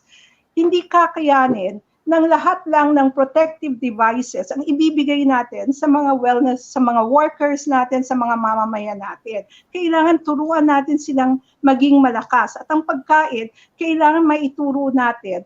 Pero hindi pagkain na malayo sa kinagis na nila. Pagkaing bahay kubo, kung ano ang meron tayo. Kasi where we are is where God placed our food. At ito yung kwento. Sabi ng classmate ko, she heads the Green Hills Christian Fellowship Medical Mission Group. Sabi niya, Doc, sama ka sa akin. Akit tayo ng Manobo area kasi kawawa naman sila, they only eat once a day. Sabi ko, bakit? Are we bringing God closer to those people? Sabi niya, yes. Ay, sabi ko, if I were those people, I will not believe in your God. Your God feeds you 3 times a day, feeds me once a day. Bakit ako maniniwala sa kanya?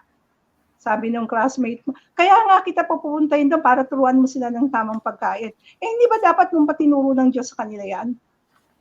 So sabi ng classmate ko, so you're not willing to come. So sabi ko, no, I'm going with you. So bakit ka naman sasama? Kasi gusto ko ipakita sa inyo kung gaano tayo kamahal ng Diyos. O sila kamahal ng Diyos. So sumama ako, pagdating namin sa lugar, eto na po. Sa school, kung saan pumapasok ang mga batang Manobo, doon kami dinala ng huling sasakyang naghatid sa amin. So every morning, the Manobo children would walk to school. Every afternoon, they walk back home. Pero eto yung kwento. Tinanong ko yung classmate ko, paano tayo pupunta ron? Naku, Susan, malayo yung lugar, mataas. Hindi kaya ng regular na jeep. Ang kaya lang isang dump truck na mag-aakyat sa atin doon para makarating tayo sa lugar. So nakitesis na kami pinang Manobo Kawawa. Nakalimutan natin. So ito yung bakit mahalaga yung sasabihin ko para sa tourism. Kasi meron tayong i-offer sa mundo. Ano yung i-offer natin sa mundo?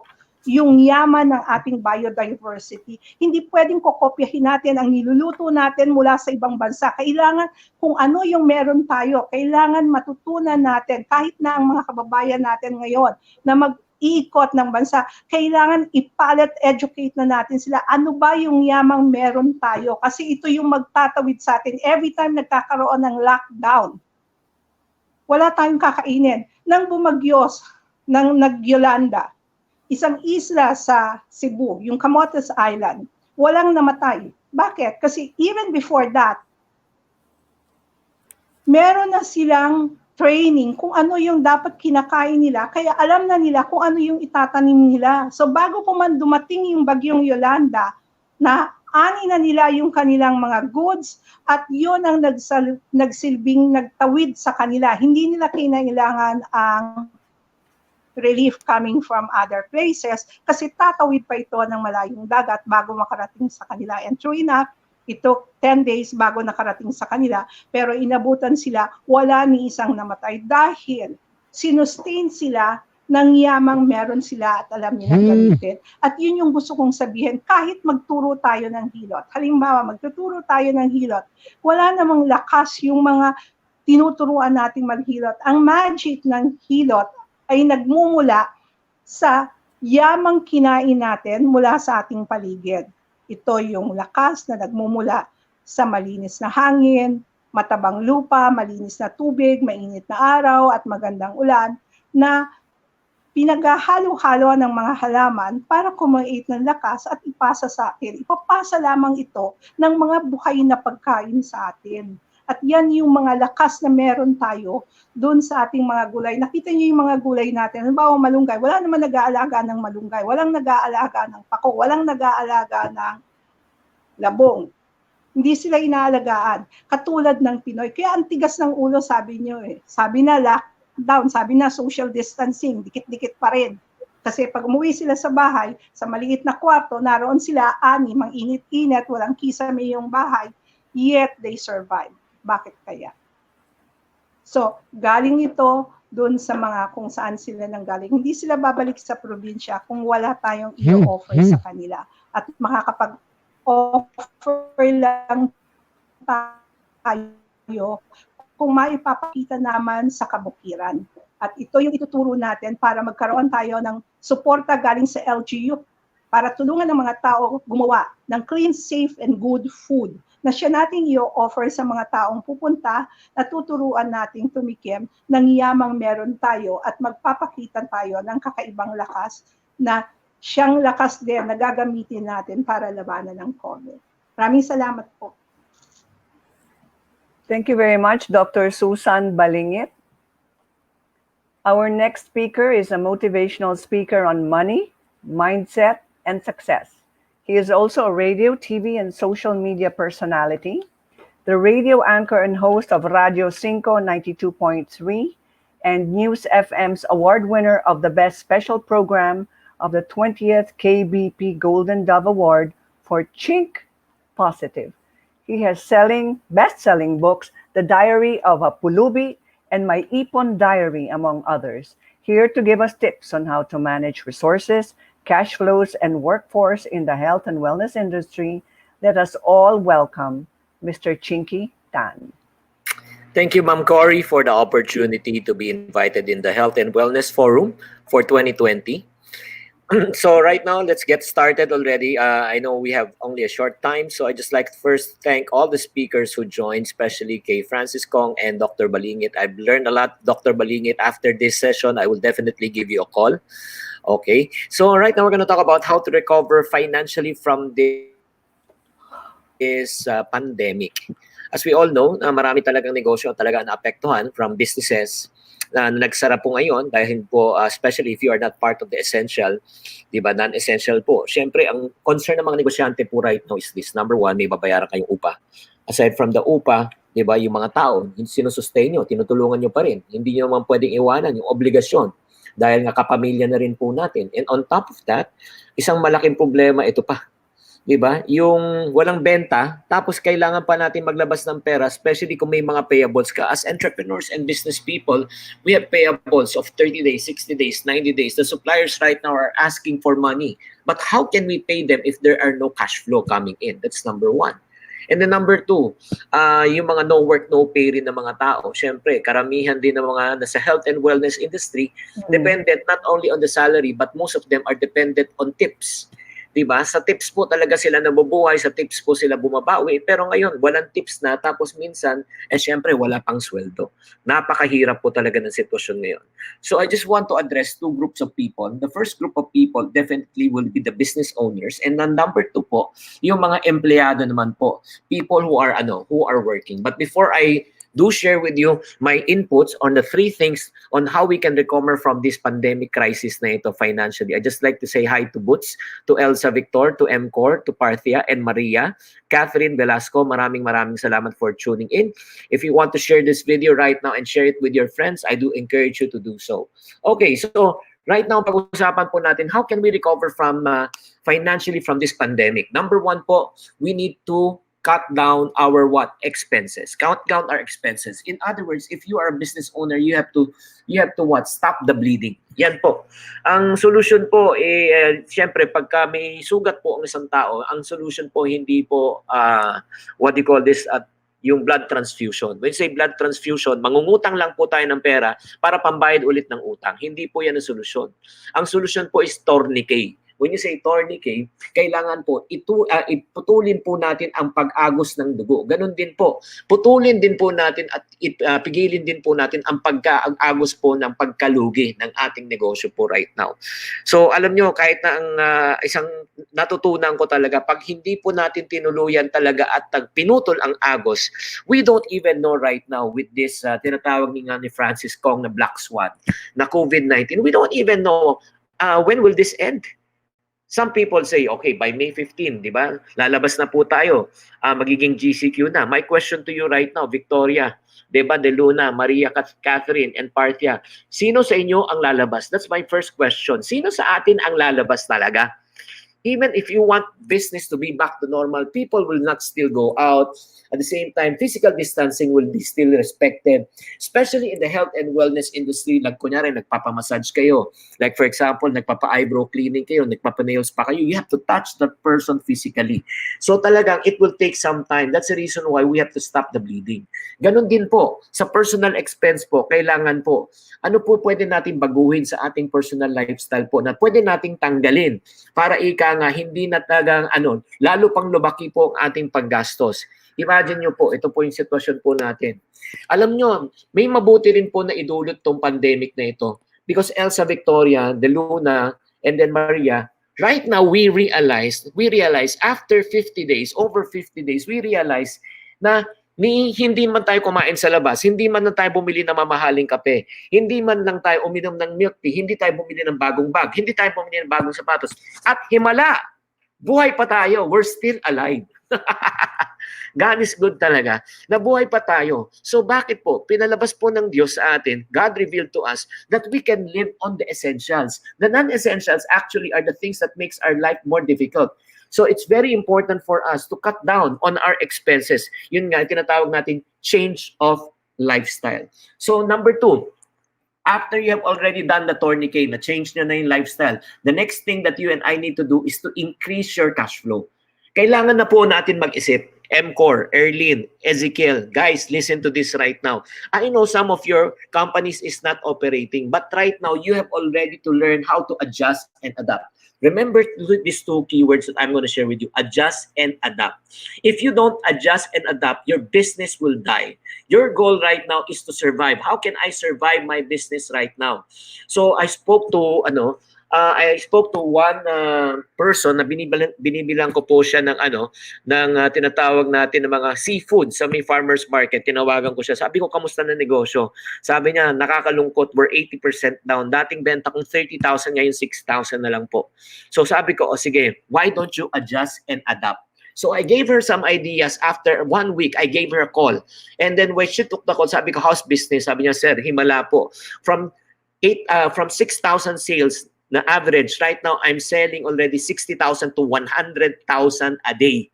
So, dating 30,000, nagdoble, nagtriple ang kanyang benta.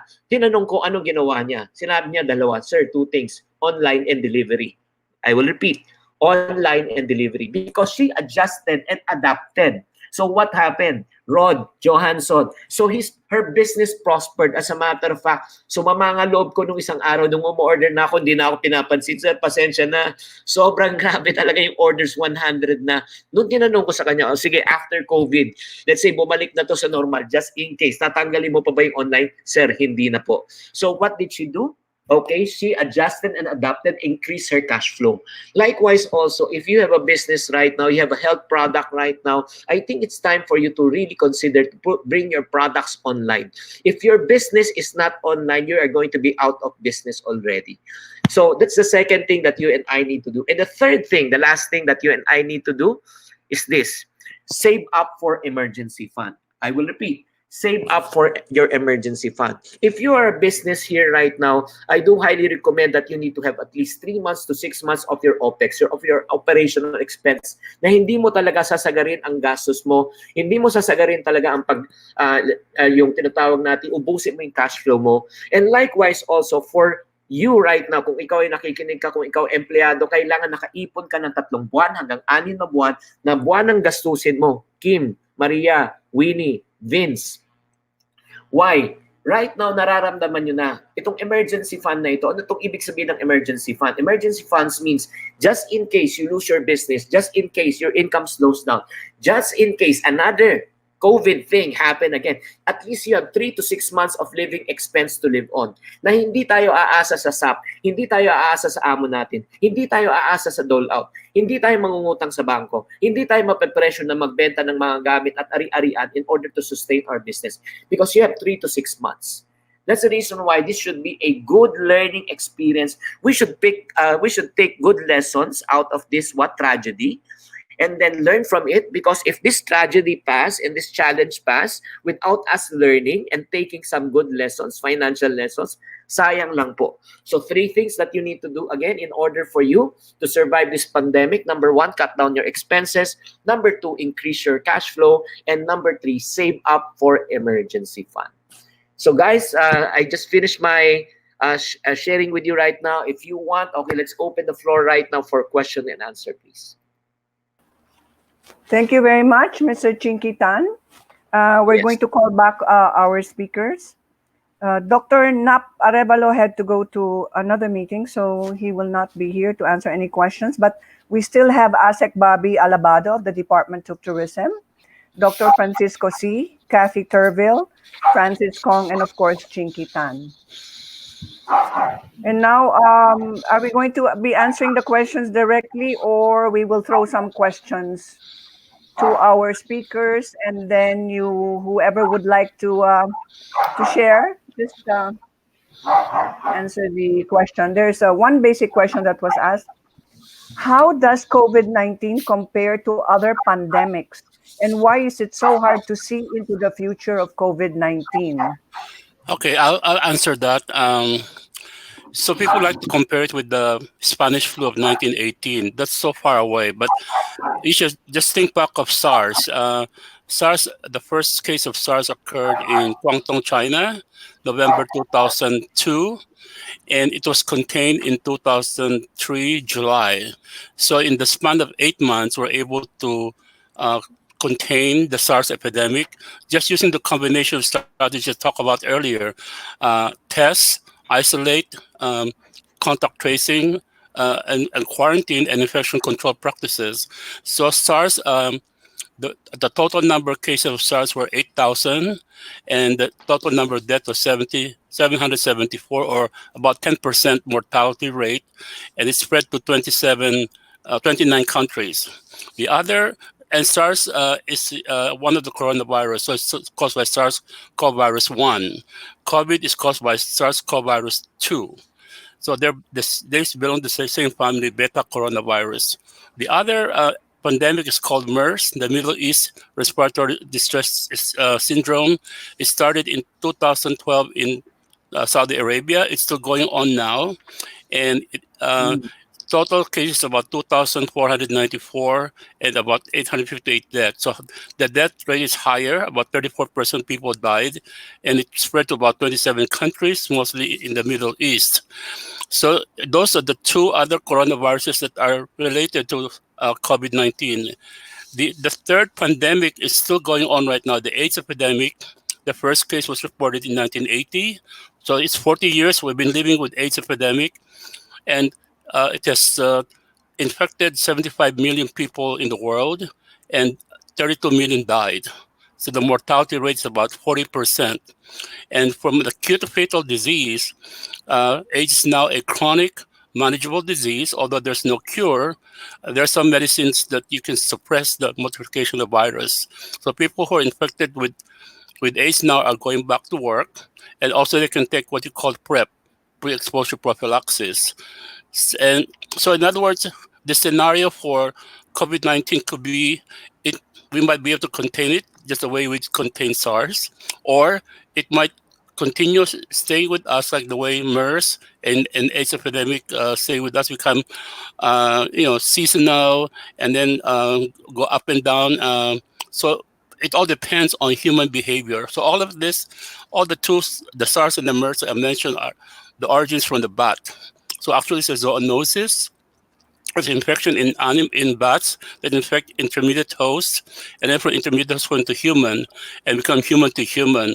So I think as long as you have the bat population as reservoir host, new disease are going to emerge. And because of, if you look at this, most of this is due to human behavior, the population movement, the travel, and the way we invade the natural environment of the animals, especially the cave where the bats live. So, in other words, I think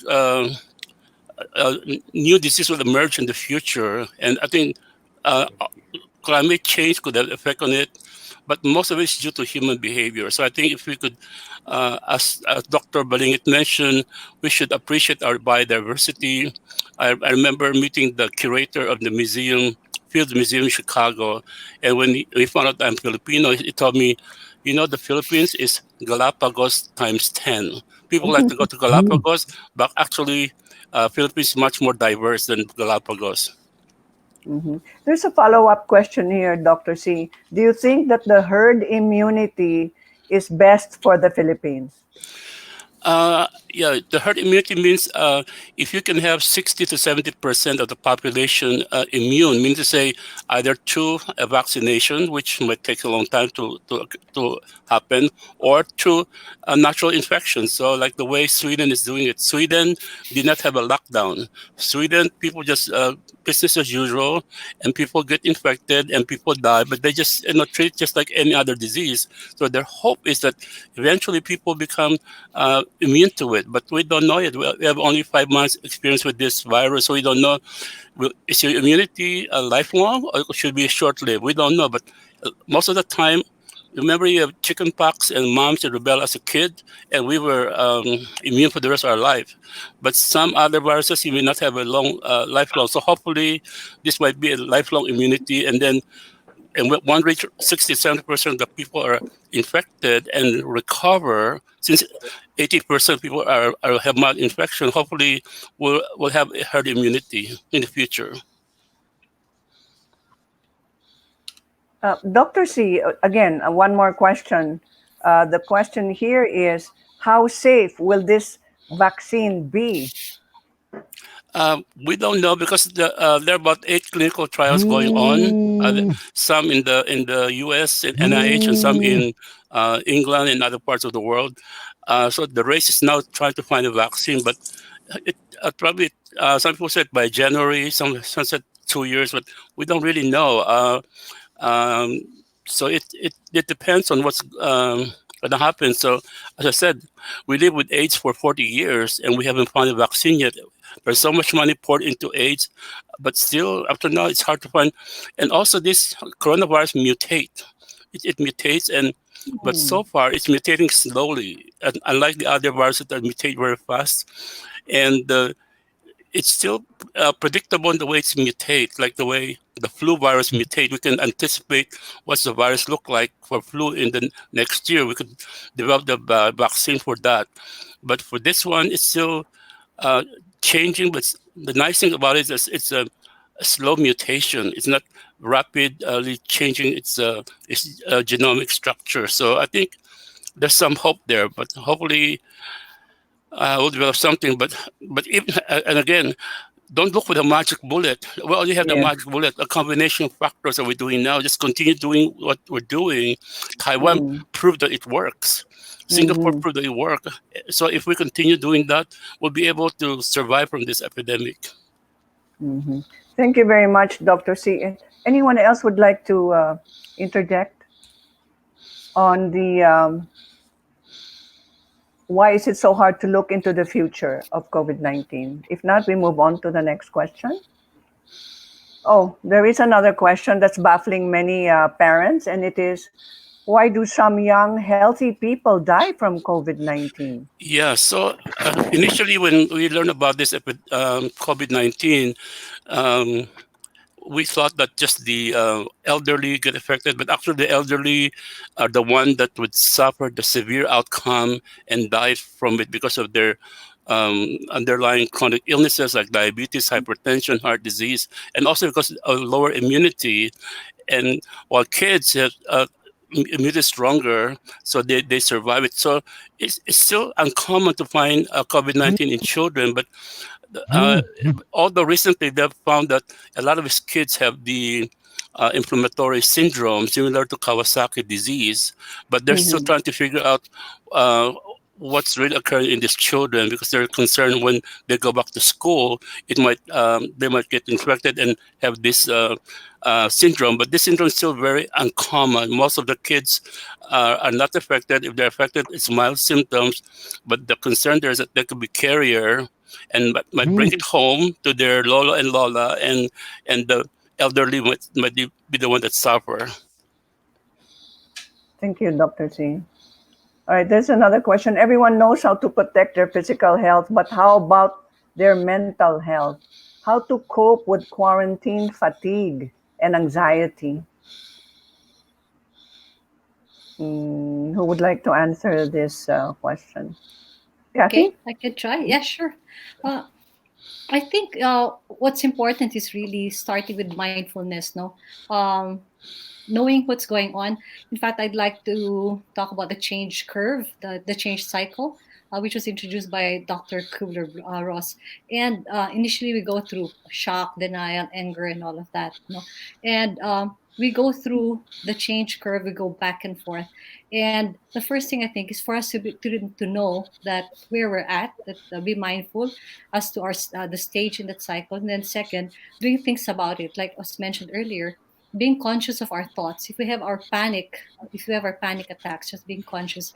And in fact, Mm. the World Health Organization came out with a very good manual on stress management, and it talks about being present, no, and then breathing techniques are all very good, meditation are all very good, but really stopping and putting things in perspective, and that requires, yeah, mindfulness, breathing techniques, um,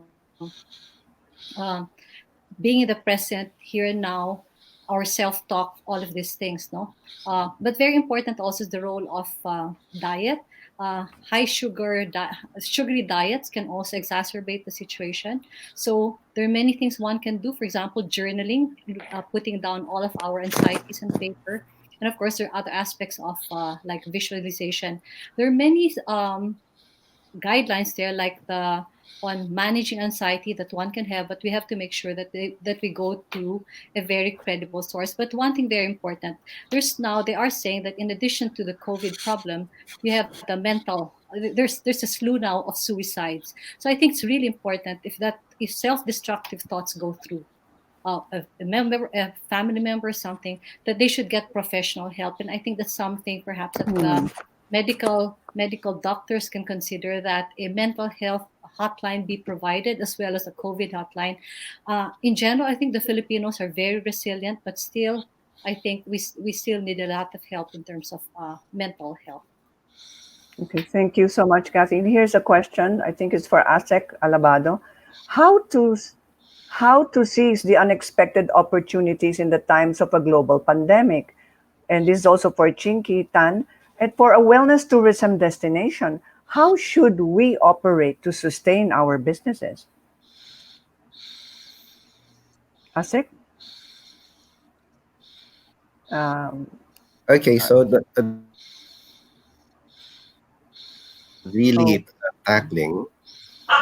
Okay, because wellness is actually and tourism is a high touch area. We are asking droves of people to visit destinations, and we're asking people, those who could afford it and would like to enjoy it, to experience its activities. So right now, here in our ECQ to GCQ, uh, the areas where people will be converging is actually prohibited by the regulations. So hotels and resorts are actually not allowed to operate unless that they are being used by the OFWs or as quarantine areas. So that is for now.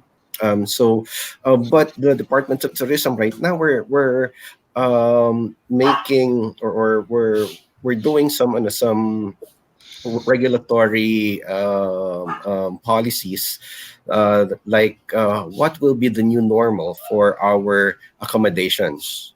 And I mm, saw the number of regulations that we will be proposing together with DOH, and to minimize the risk of infection. And it is actually a thick document, because all of these protocols would have to be done. That's from entering the hotels up to registration, to looking how are you going to operate the elevators that you have, how are housekeeping, how are they going to disinfect the room after a guest has checked out.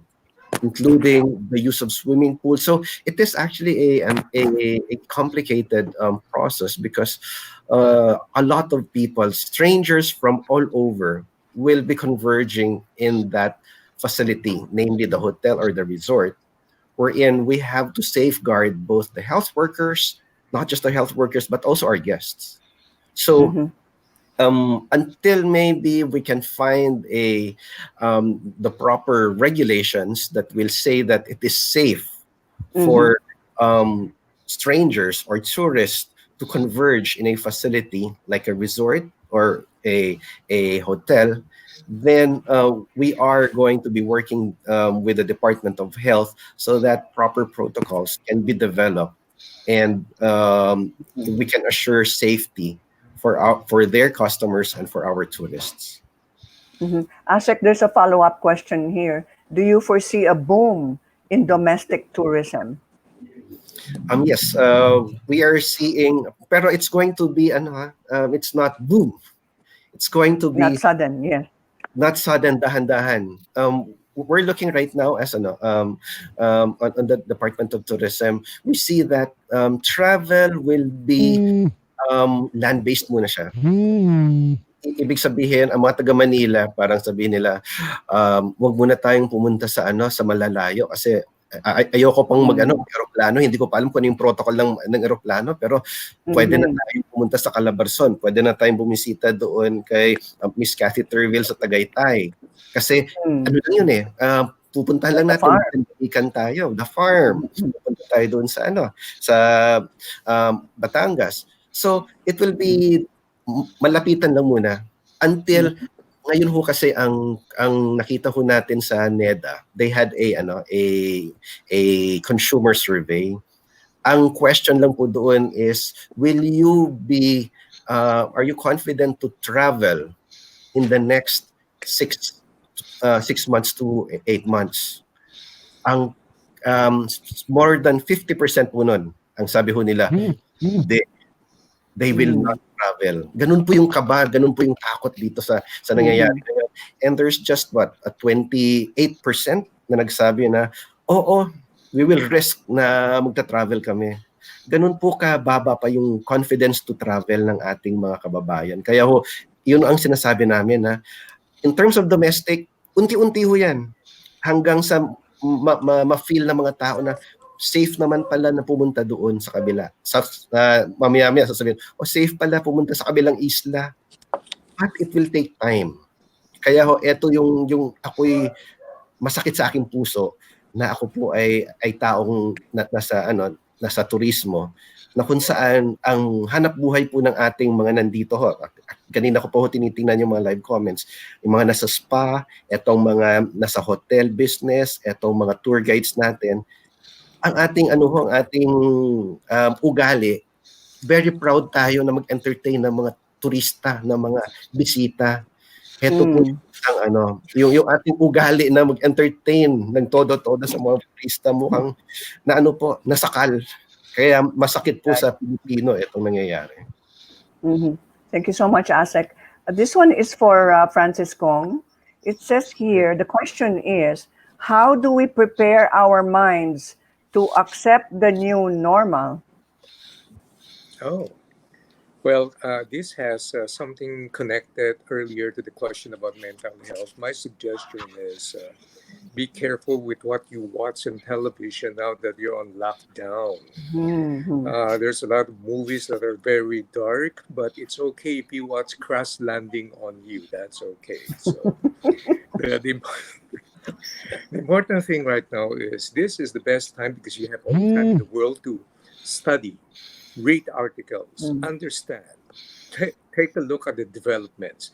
If you're in business, you got to understand what are the other countries, what are the other businesses doing in the same field, and then you begin to curate all the ideas and store it in a safe place so that when the time comes, you will have an arsenal of options that you can tap into. Secondly, you will always have to remember that things are changing. One businessman is saying changes happens every 2 hours. In fact, I would challenge that it's even shorter than that. Mm. If you take a look at our own situation dito sa ating bansa, meron na tayong ECQ, meron tayong GCQ, meron pa nga tayong barbecue sa init ng panahon, pero ngayon may storm naman. Lahat po nagbabago.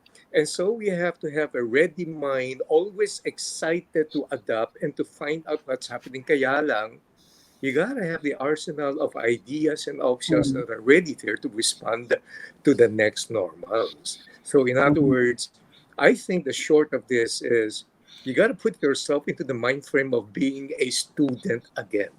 Be a Mhm. learner, always being curious, always wondering what's next, Mm. rather than wallowing about what's going to happen and then worrying about the future. And that's normal, by the way, but you have to discipline your mind into saying na, eto na, I'm ready. And in case it doesn't help, just listen and watch Chinkitan. You'll feel happy all the time. Thank you very much, Francis. You're welcome. Chinky, there's a the question is for you. But how do we truly save when we do not have much right now? Is that question for me? Yes, Chinky. How can we save when we do not have much right now? Well, actually, reality is right now, let's be honest with ourselves. Actually, we're saving a lot of money right now. We come to realize that all of us, pre-COVID, we used to eat out with our family. Probably our bills is 1,000 to 2,000 pesos every time when you eat right now. You have saved that money.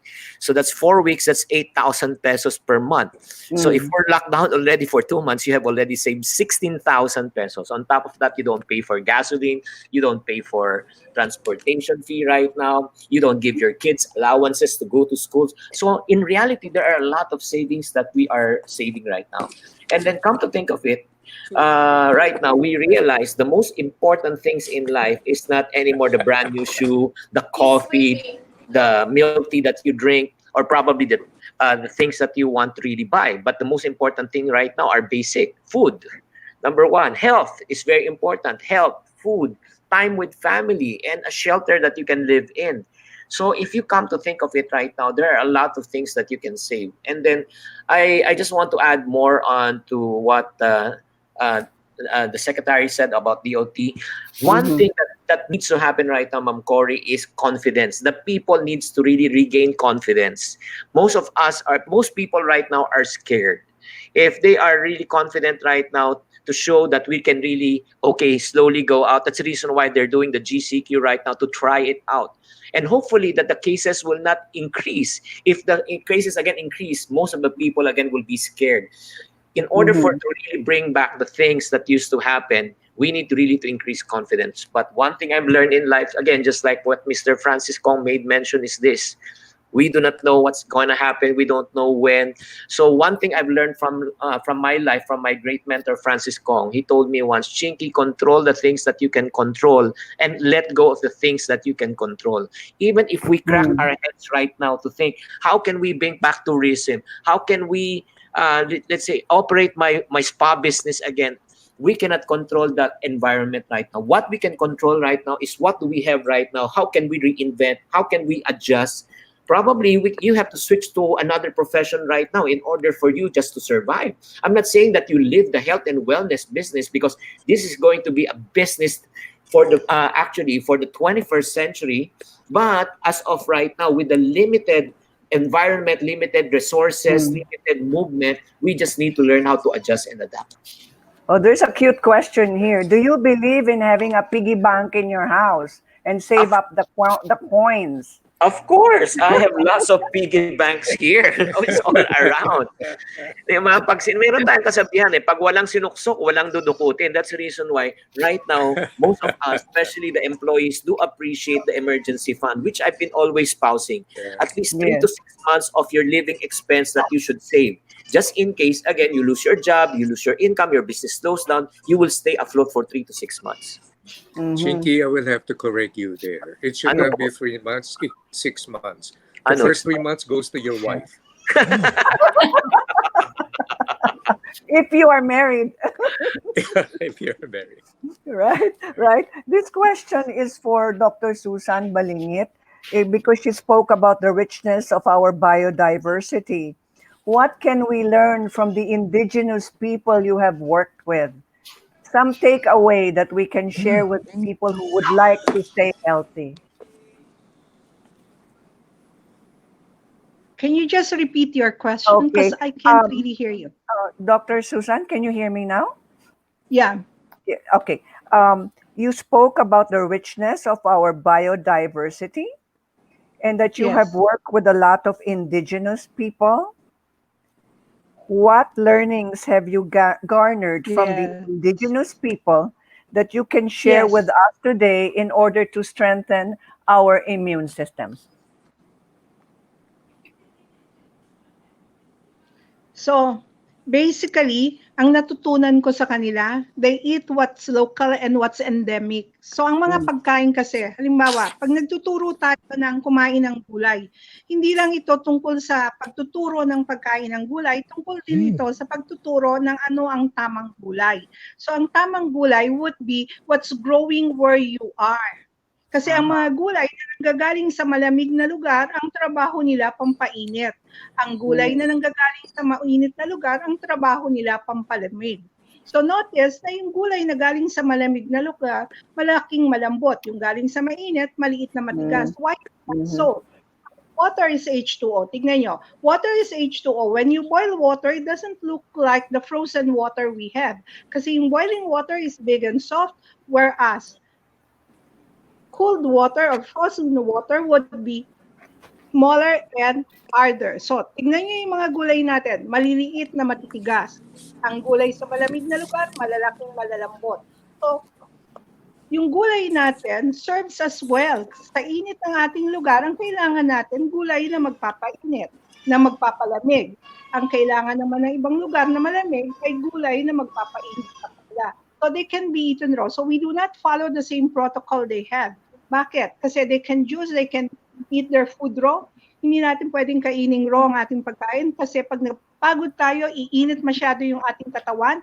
Pag nilagyan tayo ng malamig na gulay, then we burst. Pero hindi tayo puputok na parang baso, magkakaroon tayo ng pasma. That's why other people do not have the pasma concept, but we have. Thank you so much, Dr. Susan. And the follow-up question is, do you think we should plant gulay in our backyard? Magtanim sa bakuran? Yun yung gusto nating sabihin ngayon. Mother Earth is recharging, rebooting, and restarting soon. Okay. Yes, and Mother Earth is so beautiful now, right? She had a Cordy, break. Cordy, may I say something? As someone from the wellness industry, all of us have therapists, no? And like what Dr. Susan Baling is saying, maybe we can teach them to plant, and then maybe we could be part of the agriculture industry while waiting, no? And then that way, because for example, we have our nurture pharmacy, no? And we work with the locality. We have a lot of therapists. So while waiting, sabi nga ni Mr. Chinkitan, while waiting, perhaps we can teach them a new livelihood, which is agriculture. It helps them, and at the same time, it can be a source of income for them as well. Kasi mga nanay ito and we're all over the Philippines. We're in the wellness industry is all over the country, and we are examples of inclusive growth. Mga nanay ang mga empleyado namin.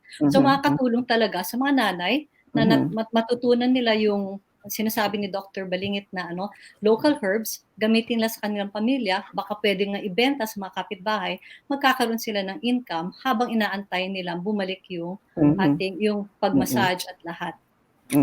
Thank you, Kathy. Actually, I might add that the Department of Agriculture announced that, not yet, Asik, there are two more questions for you.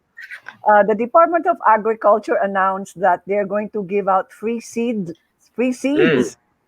during this time. So I think we should take advantage of that. It could be a part 2 for us here. We can all start planting. Asik, there are two questions for you. Sana yung binhing ibibigay sa panahon ng COVID ay yung open-pollinated na mga binhi. Kasi I kung will write ito it down. Open-pollinated. binibili natin sa mga kumpanya. Then, pag nag-lockdown, wala tayong mabibili. Pero kung ito ay open-pollinated, ang ibig sabihin nito, the farmers themselves can save the seed and they can do their own Plant it. growing. Right. Very good. Thank you so much, Dr. Susan. For ASEC, there are two questions. One from Vil Axel. When do we receive the guidelines from DOT? And then another question from Kim Hei Jin. What are the guidelines for airlines and when will you release them during GCQ? Okay. So for airlines, I think that is in the realm of the DOTR. So that's the Department of Transportation. So they will be releasing their guidelines together with the approved ones when the IATF with DOH has approved them, because that will involve social distancing, etc. Now for when we talk, what's up for the other question, right? Okay, the other question here is when will the DOT release the guidelines? Yes, for that, we have a process called the, we call it regulatory impact assessment, and so it has to undergo stakeholders consultation. So right now, us in the DOT, together with stakeholders, we are forming guidelines, protocols as recommended by the industry. Then once we have compiled it, we will, and it's also based on research coming from different experts. Then we're going to consult it with the Department of Health, because remember, this is a first and foremost, this is a public health issue. Na kami po ay nasa turismo, as ang Department of Health ay nasa public health na realm. Kaya lahat po ng mga protocols na to, ipapatingin ho namin sa kanila. Then pag it is ready for consultation, then we go back to the consultation process na kung saan we are going to be presenting it to these people. Bakit po importante ang consultation process? Kasi po, ito yung aming kinakatakutan. When we say the new normal, it will mean infusion of new capital para po sa ating ibang mga establishment. For example po, let's go on the spa. Ang sa spa po, ang nakalagay po sa international na spa na mga protocols nila ngayon is pag magpapamasahe ka para safe si masahista at safe ang mga tao, dapat they are recommending dapat meron shower before ang customer mismo magsha-shower muna bago magpapamasahe.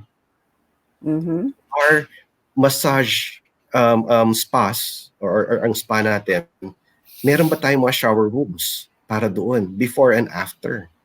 So ito yung mga ibang mga recommendation. Pagkatapos mamaya-maya ang sasabihin, kinakailangan disinfection. Hindi lang sanitation, kung dati-dati sinasabi lang natin is linisan natin. Ngayon po hindi eh. Ang sinasabi po, disinfection, which is a very high level of cleanliness na ipapagawa ho natin para hindi ho magkahawa-hawaan ng ating mga customer. So kaya ho kinakailangan ng consultation, because this may mean additional investments po para sa ating mga spa owners. Kaya we have to find the right balance. Public health, economic, competitiveness, and natin. Would you have any timeline as Philippine for this? wellness. Yun po yung Any timelines for this? Do you have a timeline for this? Some kind of a deadline for release of guidelines? Okay. ASEC? Okay, so while Yes, waiting for ASEC, Yeah. there is a question for Dr. Okay. Signal. You got it? Yeah. Okay. Yes? Okay. ASEC. Do you have a timeline for this? Would you have a timeline for the guidelines, release of guidelines? Right. Okay, while waiting for ASEC, because I think there's a problem with signal. Dr. T, there's a question from Vilma Selga. Her question is, because there's so much information about coronavirus being sensitive to heat, and her question is, What do you think of taking steam baths to neutralize the virus? We need Dr. C. We have to put you on. Okay. Uh, well, first, tell me what is Simba. I don't know what Simba. Steam bath. Steam, steam Like a bath. sauna, like a steam bath, yes. A steam bath. Yes. Um, I don't know the answer to that question because the virus can survive in the environment. For example, in plastic, it could survive up to 72 hours, although in small Mm-hmm. numbers. In metals, they may survive for a few hours, but eventually, probably they'll be killed because they need to multiply inside the body in order to survive. But outside, uh, you know, the outer layer of the virus is made of lipid. That's why soap and water is very good because Mm-hmm. soap and water would destroy the outside membrane of the virus. So probably the steam might kill it, but I don't know. But they need to do studies on those viruses. Uh, Americans who have not traveled abroad think, oh, maybe summer is coming, and eventually the virus will die in the heat of the summer. But that's not true because you have look at the Philippines. You have increasing number of COVID. Look at Brazil. Look at Ecuador. 187 countries in the world, including tropical areas, have COVID-19. So I don't think the hot weather will kill the virus. They still survive, and it's I don't know the answer to your question, but probably studies need to be done in order to find out if they will survive in the steam bath. Probably, my guess is probably not. But to be sure, you need to do a study to answer that question. Dr. C, there's a follow-up question here for you. You Okay. have worked extensively with SARS and MERS. How does this coronavirus baffle scientists and doctors today? So so SARS and MERS and COVID-19 are all beta coronavirus. So there are Yes. 4 or 5 types of coronavirus: alpha, beta, sigma. I think, but these three are all called beta coronavirus. So they are related to each other, and Mm-hmm. so we don't know yet what will happen to COVID-19. Will it follow the Mm-hmm. route of SARS, which we're able to contain in 8 months by isolation, by contact tracing, or will it go the way of MERS, which become more seasonal and still stay in the background? So we don't know which way it's going to go, or will it be like AIDS that's just with us for 40 years already? So it depends because it's like watching a movie, right? It's still in the middle of the beginning. It's not at the end. So we don't know. It's only 4 or 5 months since it started in Wuhan, China in December. And uh, so right now in the US, it's still curves going up. If you look at Los Angeles, they did surveillance antibody tests to see who has the antibody. So antibody is the reaction of your body to the antigen. Mm-hmm. So now, Mm-hmm. now they think that 1 in 4 people in LA are infected based on the antibody tests. So probably it's going around for a while that we don't know. But since most people get mild infection, they're not hospitalized. So they're infected, but they don't know. And then the other question, there's the how long will a person be asymptomatic carrier? We don't know because it Mm-hmm. looks like this is asymptomatic carrier are the super spreader.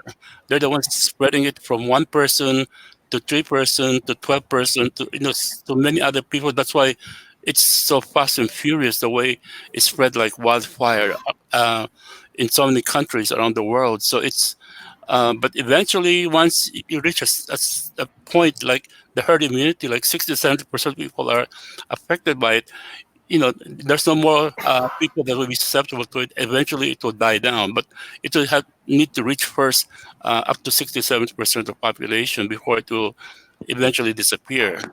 This is 60 to 70% of the world population, you're saying, Dr. Or, C? or a country or of the world or any region, so that there's no way for the virus to go because every time it hit another person, the person is immune, so it will eventually die by itself. So but right now, since none of us experienced it before, all of us are susceptible to it, and so although 80% of us will have mild symptoms and survive it, that 10 to 20% will have very severe outcomes, especially elderly people with chronic diseases. Although there was a case of a lady from Spain, more than 100 years old, under 13 years old, she was able to survive COVID-19. There's always exception to the rule. So that in Mhm. general, we just talk about in general. So there's always exception to the rule, like that, anecdotal like that. Do you think she's got some kind of super blood? The other issue there's also the testing. The Yes. antigen test that we use now, depending on which company produce it there could be 15% false negative to about the one that I read recently is about 48% a false negative. In other words, you're already infected, but the test that they did is not sensitive enough, so it's a false negative results. That's why if you look at the press secretary of Mike Pence, on Thursday she tested negative. On Friday she tested positive. So it's so in other words, the one that she had on Thursday probably was a false negative. And the one that she got on Mhm. Friday was a true positive.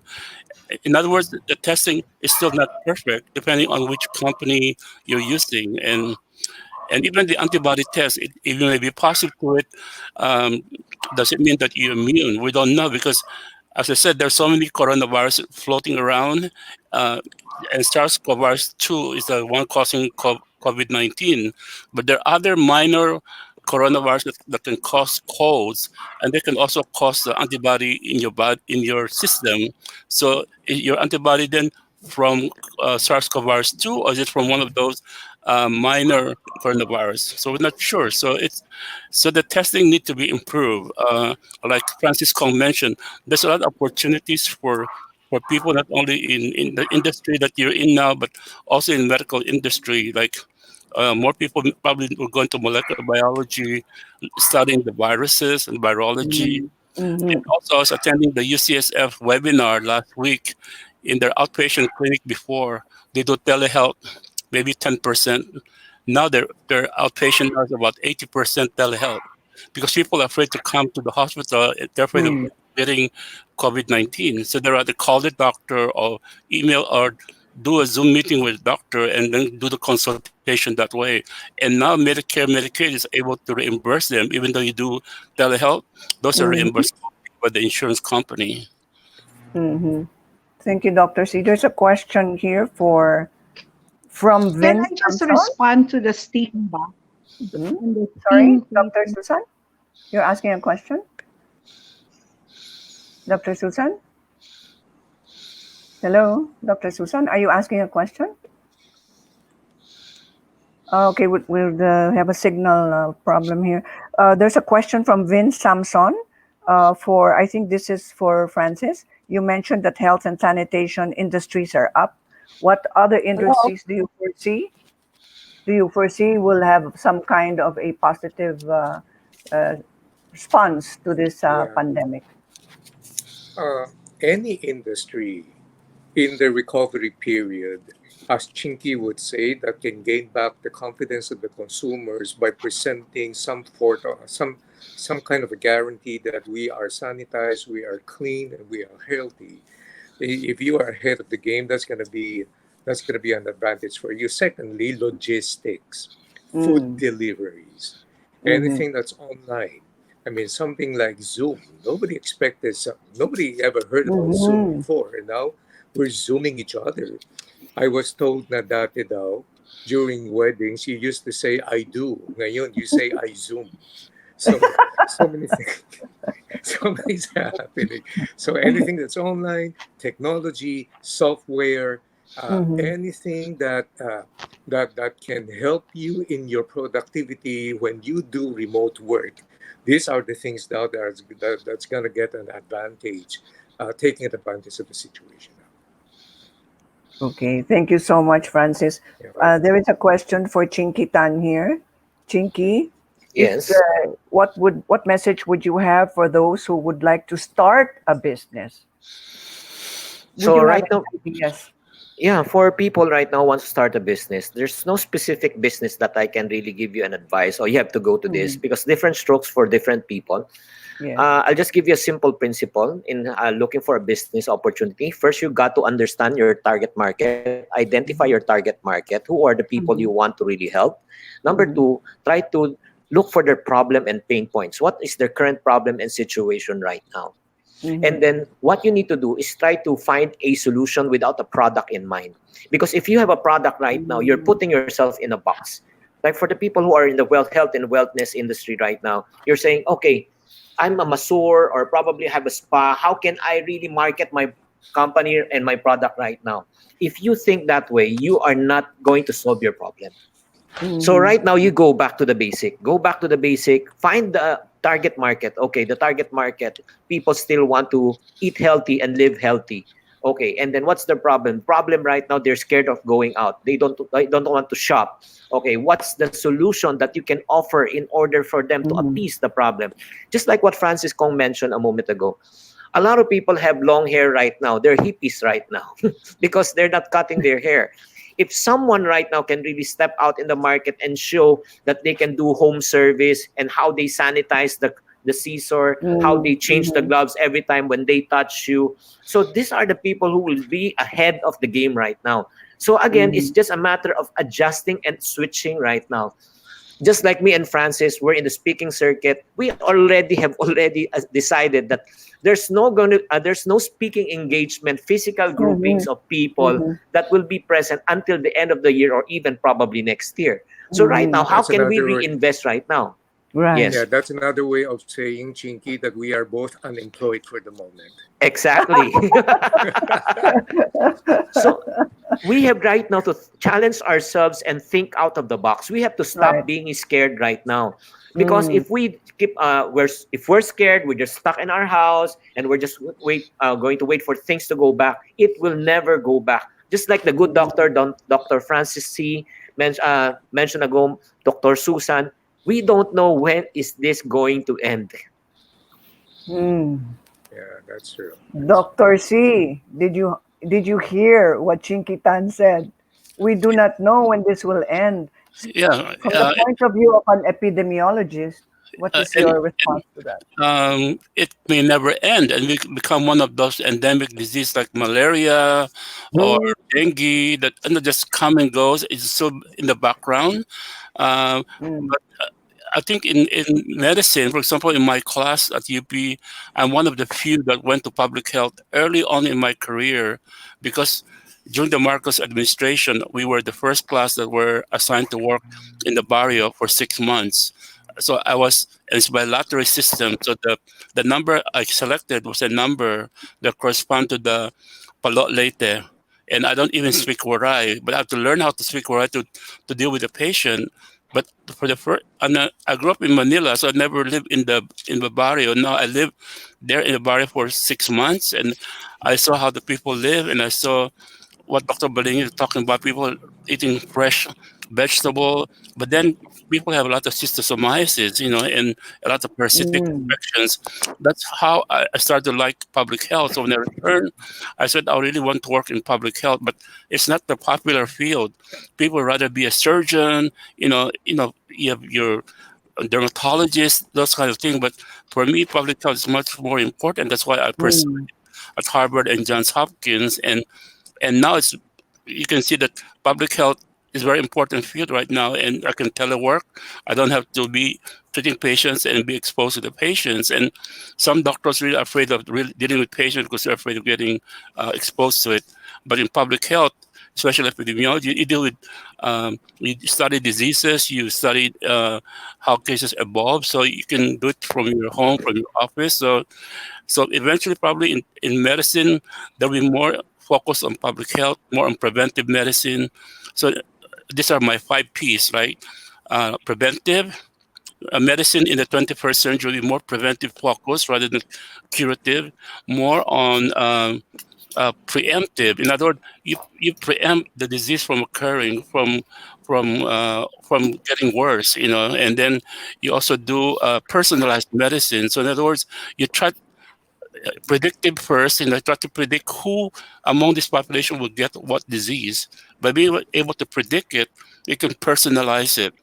And then by being able to personalize the medicine, you can also make it participatory. Now you're asking people to do contact tracing. In other words, there's a new field for people to do, which we used to do in AIDS and with syphilis and gonorrhea. When we talk to each patient, especially if you're in public health, you find out there's a person called disease intervention specialist whose job it is just to interview each positive case, saying who you're exposed with, and then they follow up with all those. And now with cell phone, you can easily get their cell phone number and follow them up and trace them and tell them you've probably been exposed, so you need to be tested, and then tested, you need to be quarantined or isolated. So this is a new job. I think there's a bill in Congress now to hire a lot of contract. I think actually Michael Bloomberg in New York gave a lot of money to Johns Hopkins to start a course on contact tracing, and now there'll be a lot of people, just like the Peace Corps that we have in the '60s. There'll be a contact tracing corps out there in the community trying to look for positive cases and their contact, and make sure those contacts, just like we did in Singapore, Hong Kong, and South Korea, bring them in and get tested, and if positive, isolate them and quarantine them. And that will be the only way to help us really control the spread of this epidemic. But there's a lot of opportunity. I saw a question there for a physical therapist. Now that people are afraid to come to the PT, what do I do? Well, you can go into caregiving job. So last month, my colleague in Israel contacted me and said, Dr. C, help us, because we have 55,000 Filipino caregiver taking care of elderly in Israel in their homes. And these are people who are more affluent, so they have a live-in caregiver. The day off of the Filipinos, usually, if you go to Israel, it's on Sunday, you meet them in the church. Saturday is a day off of the Jew. Friday is a day off of the Muslim.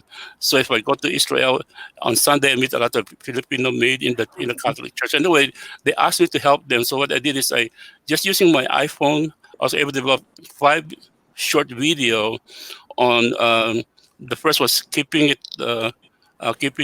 yourself healthy. The second was keeping it sanitized. And the last one was about keeping social. In other words, these are short tips you can tell them, like, paano nyo po alagaan ang yung alagaan matanda, make sure na mayroong pagkain na enough kayo for 2 or 3 weeks. At saka yung remittance nyo, imbis na punta ka sa Western Union, pwede nyo kausapin yung employer na kung pwede bang bank to bank na lang yung sweldo mo. Pwede kung may bank account ka sa Pilipinas, yung sweldo mo pwede mo sa employer mo, yung sweldo mo padala na sa bangko sa Pilipinas. So hindi ka lalabas ang bahay. Kasi otherwise you go out, you get exposed, and you expose the elderly you're living with. So in other words, short tip like this, and I send it to them, and they're going to show it in the educational TV in Israel, because they want to really control the panic among the 55,000 Filipino caregiver in Israel. I can see that we might have a part 2 with this first of our series, because there's so many questions that have been left unanswered, and we're running out of time. So we're about to wrap up, and we'd like to start with, I think, Chinkitan, because he has to go to another event. Yeah, Online I have to event, run. right? I have Right, to run, you've and got to probably run. I might get traffic. Okay, your last words and advice. Last words.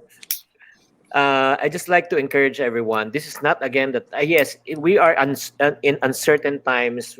It's so the future is so actually dark for some people, especially if you're losing money right now.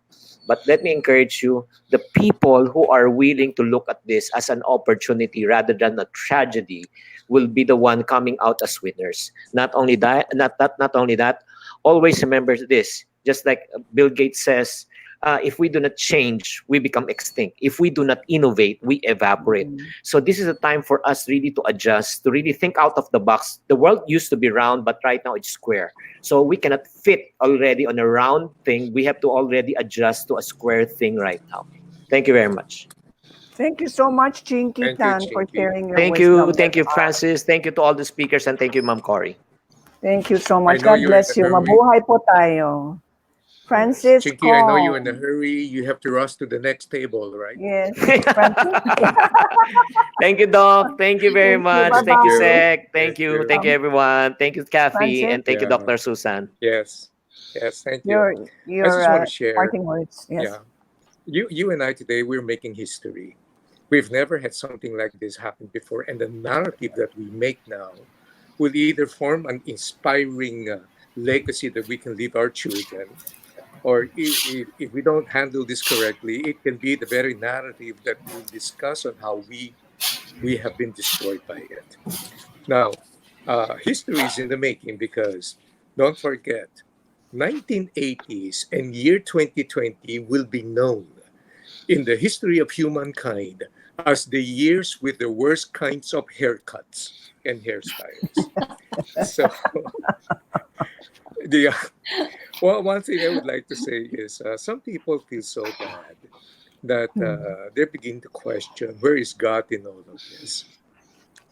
I just want to share that things are happening right now, and I'm not in any way diminishing the gravity of the situation, but if you take a look at the coronavirus and all these icons and graphics show you that this virus is made out of crown-like things. So the Latin corona means crowns.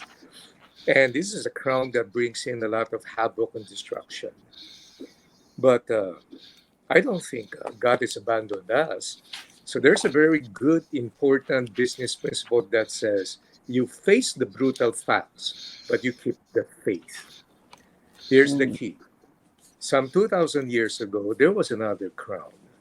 This time it was the crown full of thorns that was worn by Jesus Christ willingly. So he gave his life for you and me, and he died.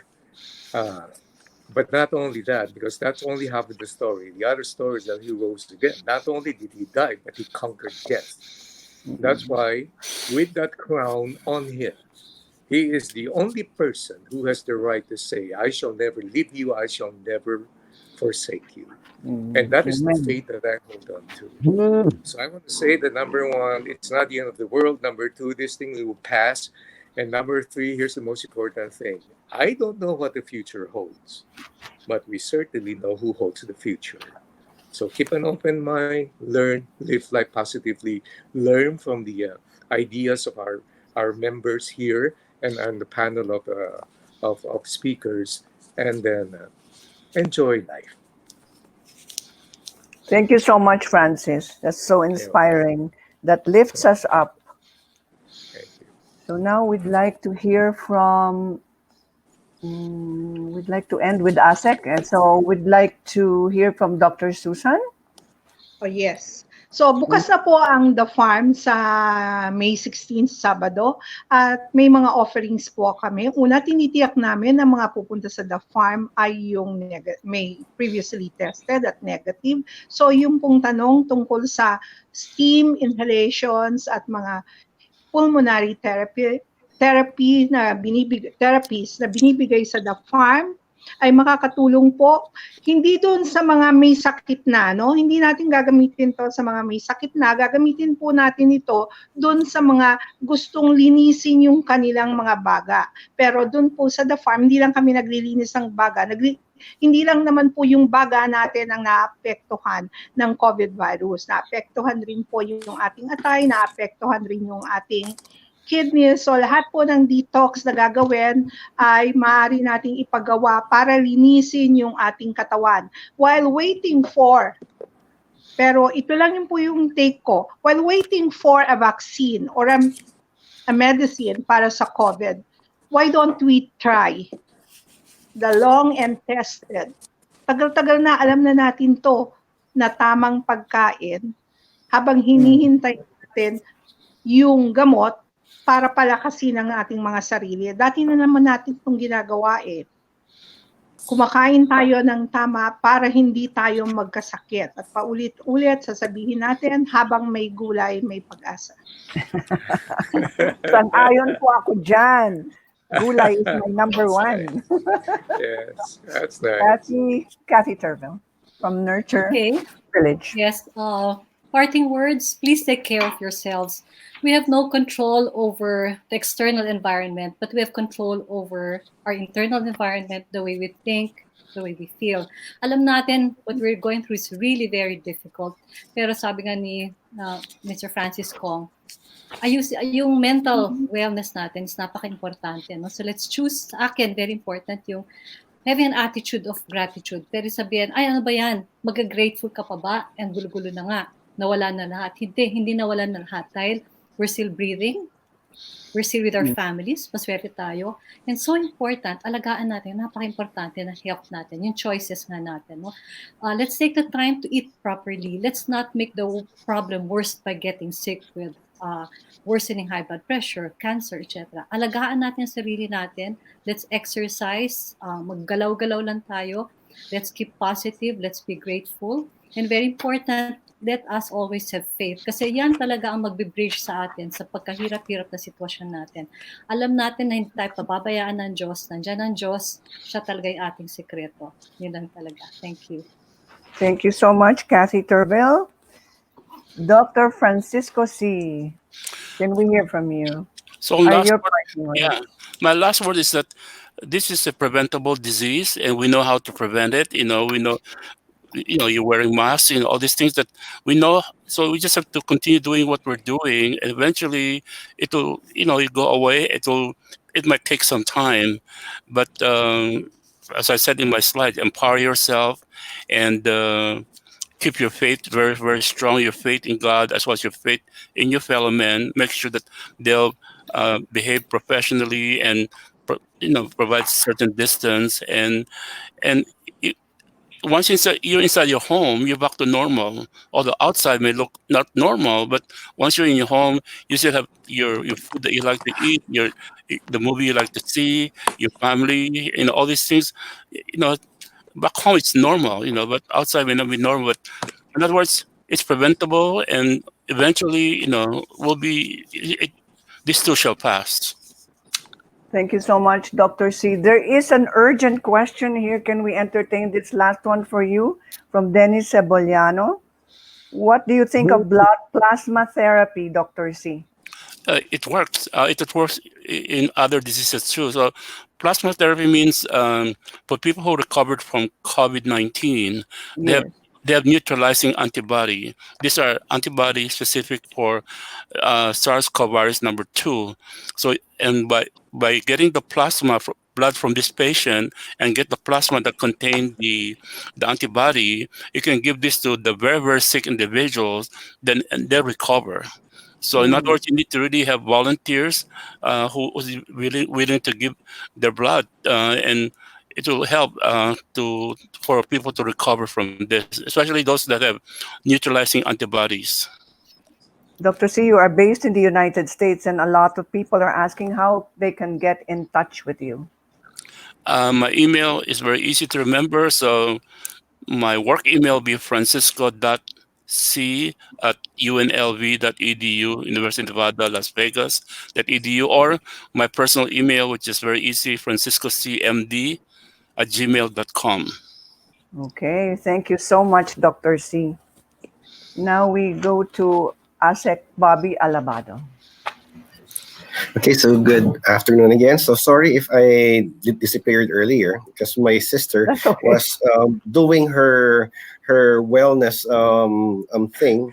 She has an exercise routine every now and then with her friends. It's a Zumba by Zoom.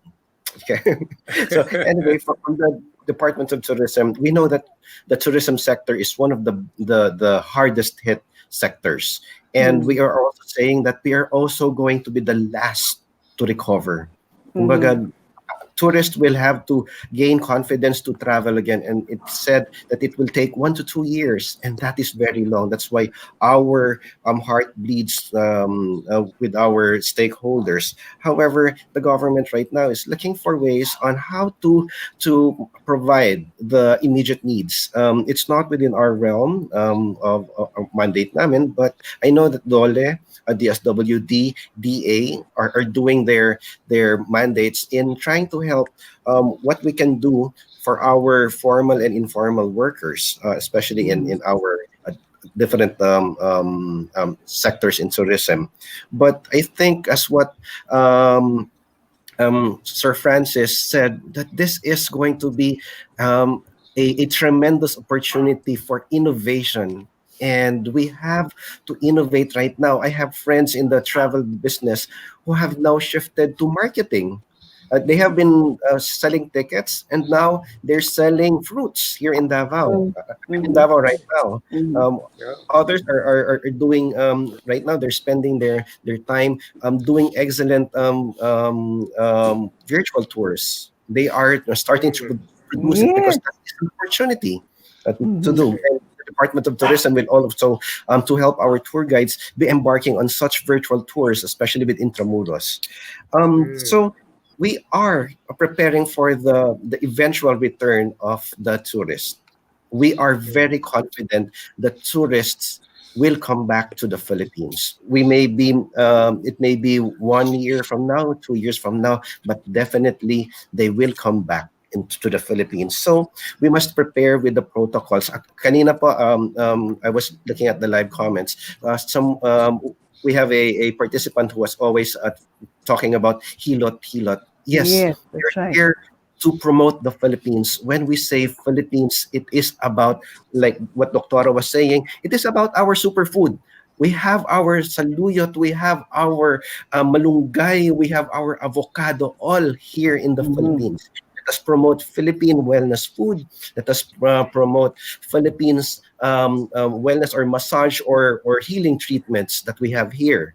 And mhm, we can also promote our drinks. Ako, I do sambong, I drink turmeric, I drink uh, mhm, Biabano tea. So there's so much that we have to offer. Katulad ng sinabi, we are biodiverse, full of medicines, full of healthy food here just around us.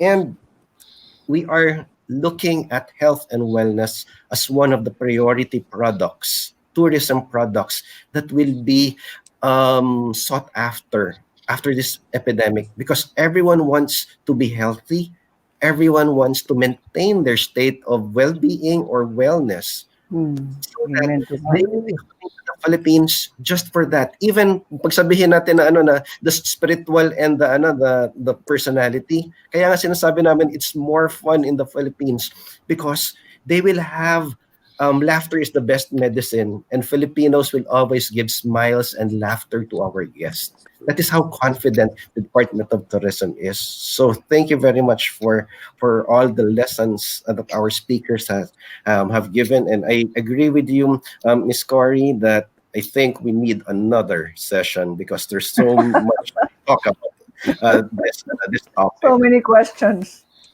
not Yes. much time. Thank you so much, Department of Tourism, ASEC Bobby Alabado. We'd like to thank the rest of our panelists, Dr. Nap Arevalo of the Department of Health, Dr. Francisco C., Kathy Turville, Francis Kong, and Chinky Tan. In behalf thank you. of X-Link Events, Maki Soriano, Mitch De Ocampo Ballesteros, Jay Agonoy, and our sponsors, our good sponsors, Organic Acai, Super Berries from the Amazon, which is number one in anti-inflammatory benefits, Enjoy Health, Nurture Village, and the farm in San Benito. We'd like to thank you for your support and being with us today, mga kababayan. Thank you. While we are faced with uncertainty, there is always hope. So stay positive because the sun will rise tomorrow and we will rise together. Keep the faith, everyone. God bless you. Mabuhay po tayong Okay, lahat. thank you.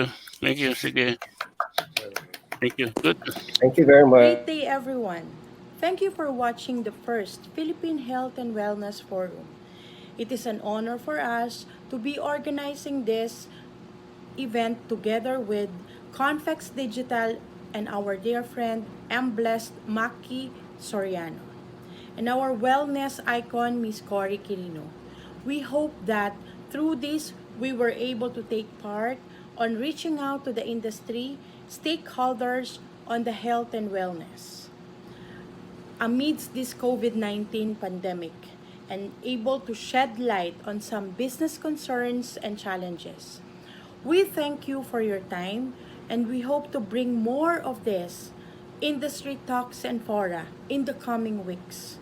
On behalf of Exlink Events team, M. Blessed, Confex, Miss Cory Quirino, and our honored guest speakers, we thank you and we wish you good health and safety. God bless everyone.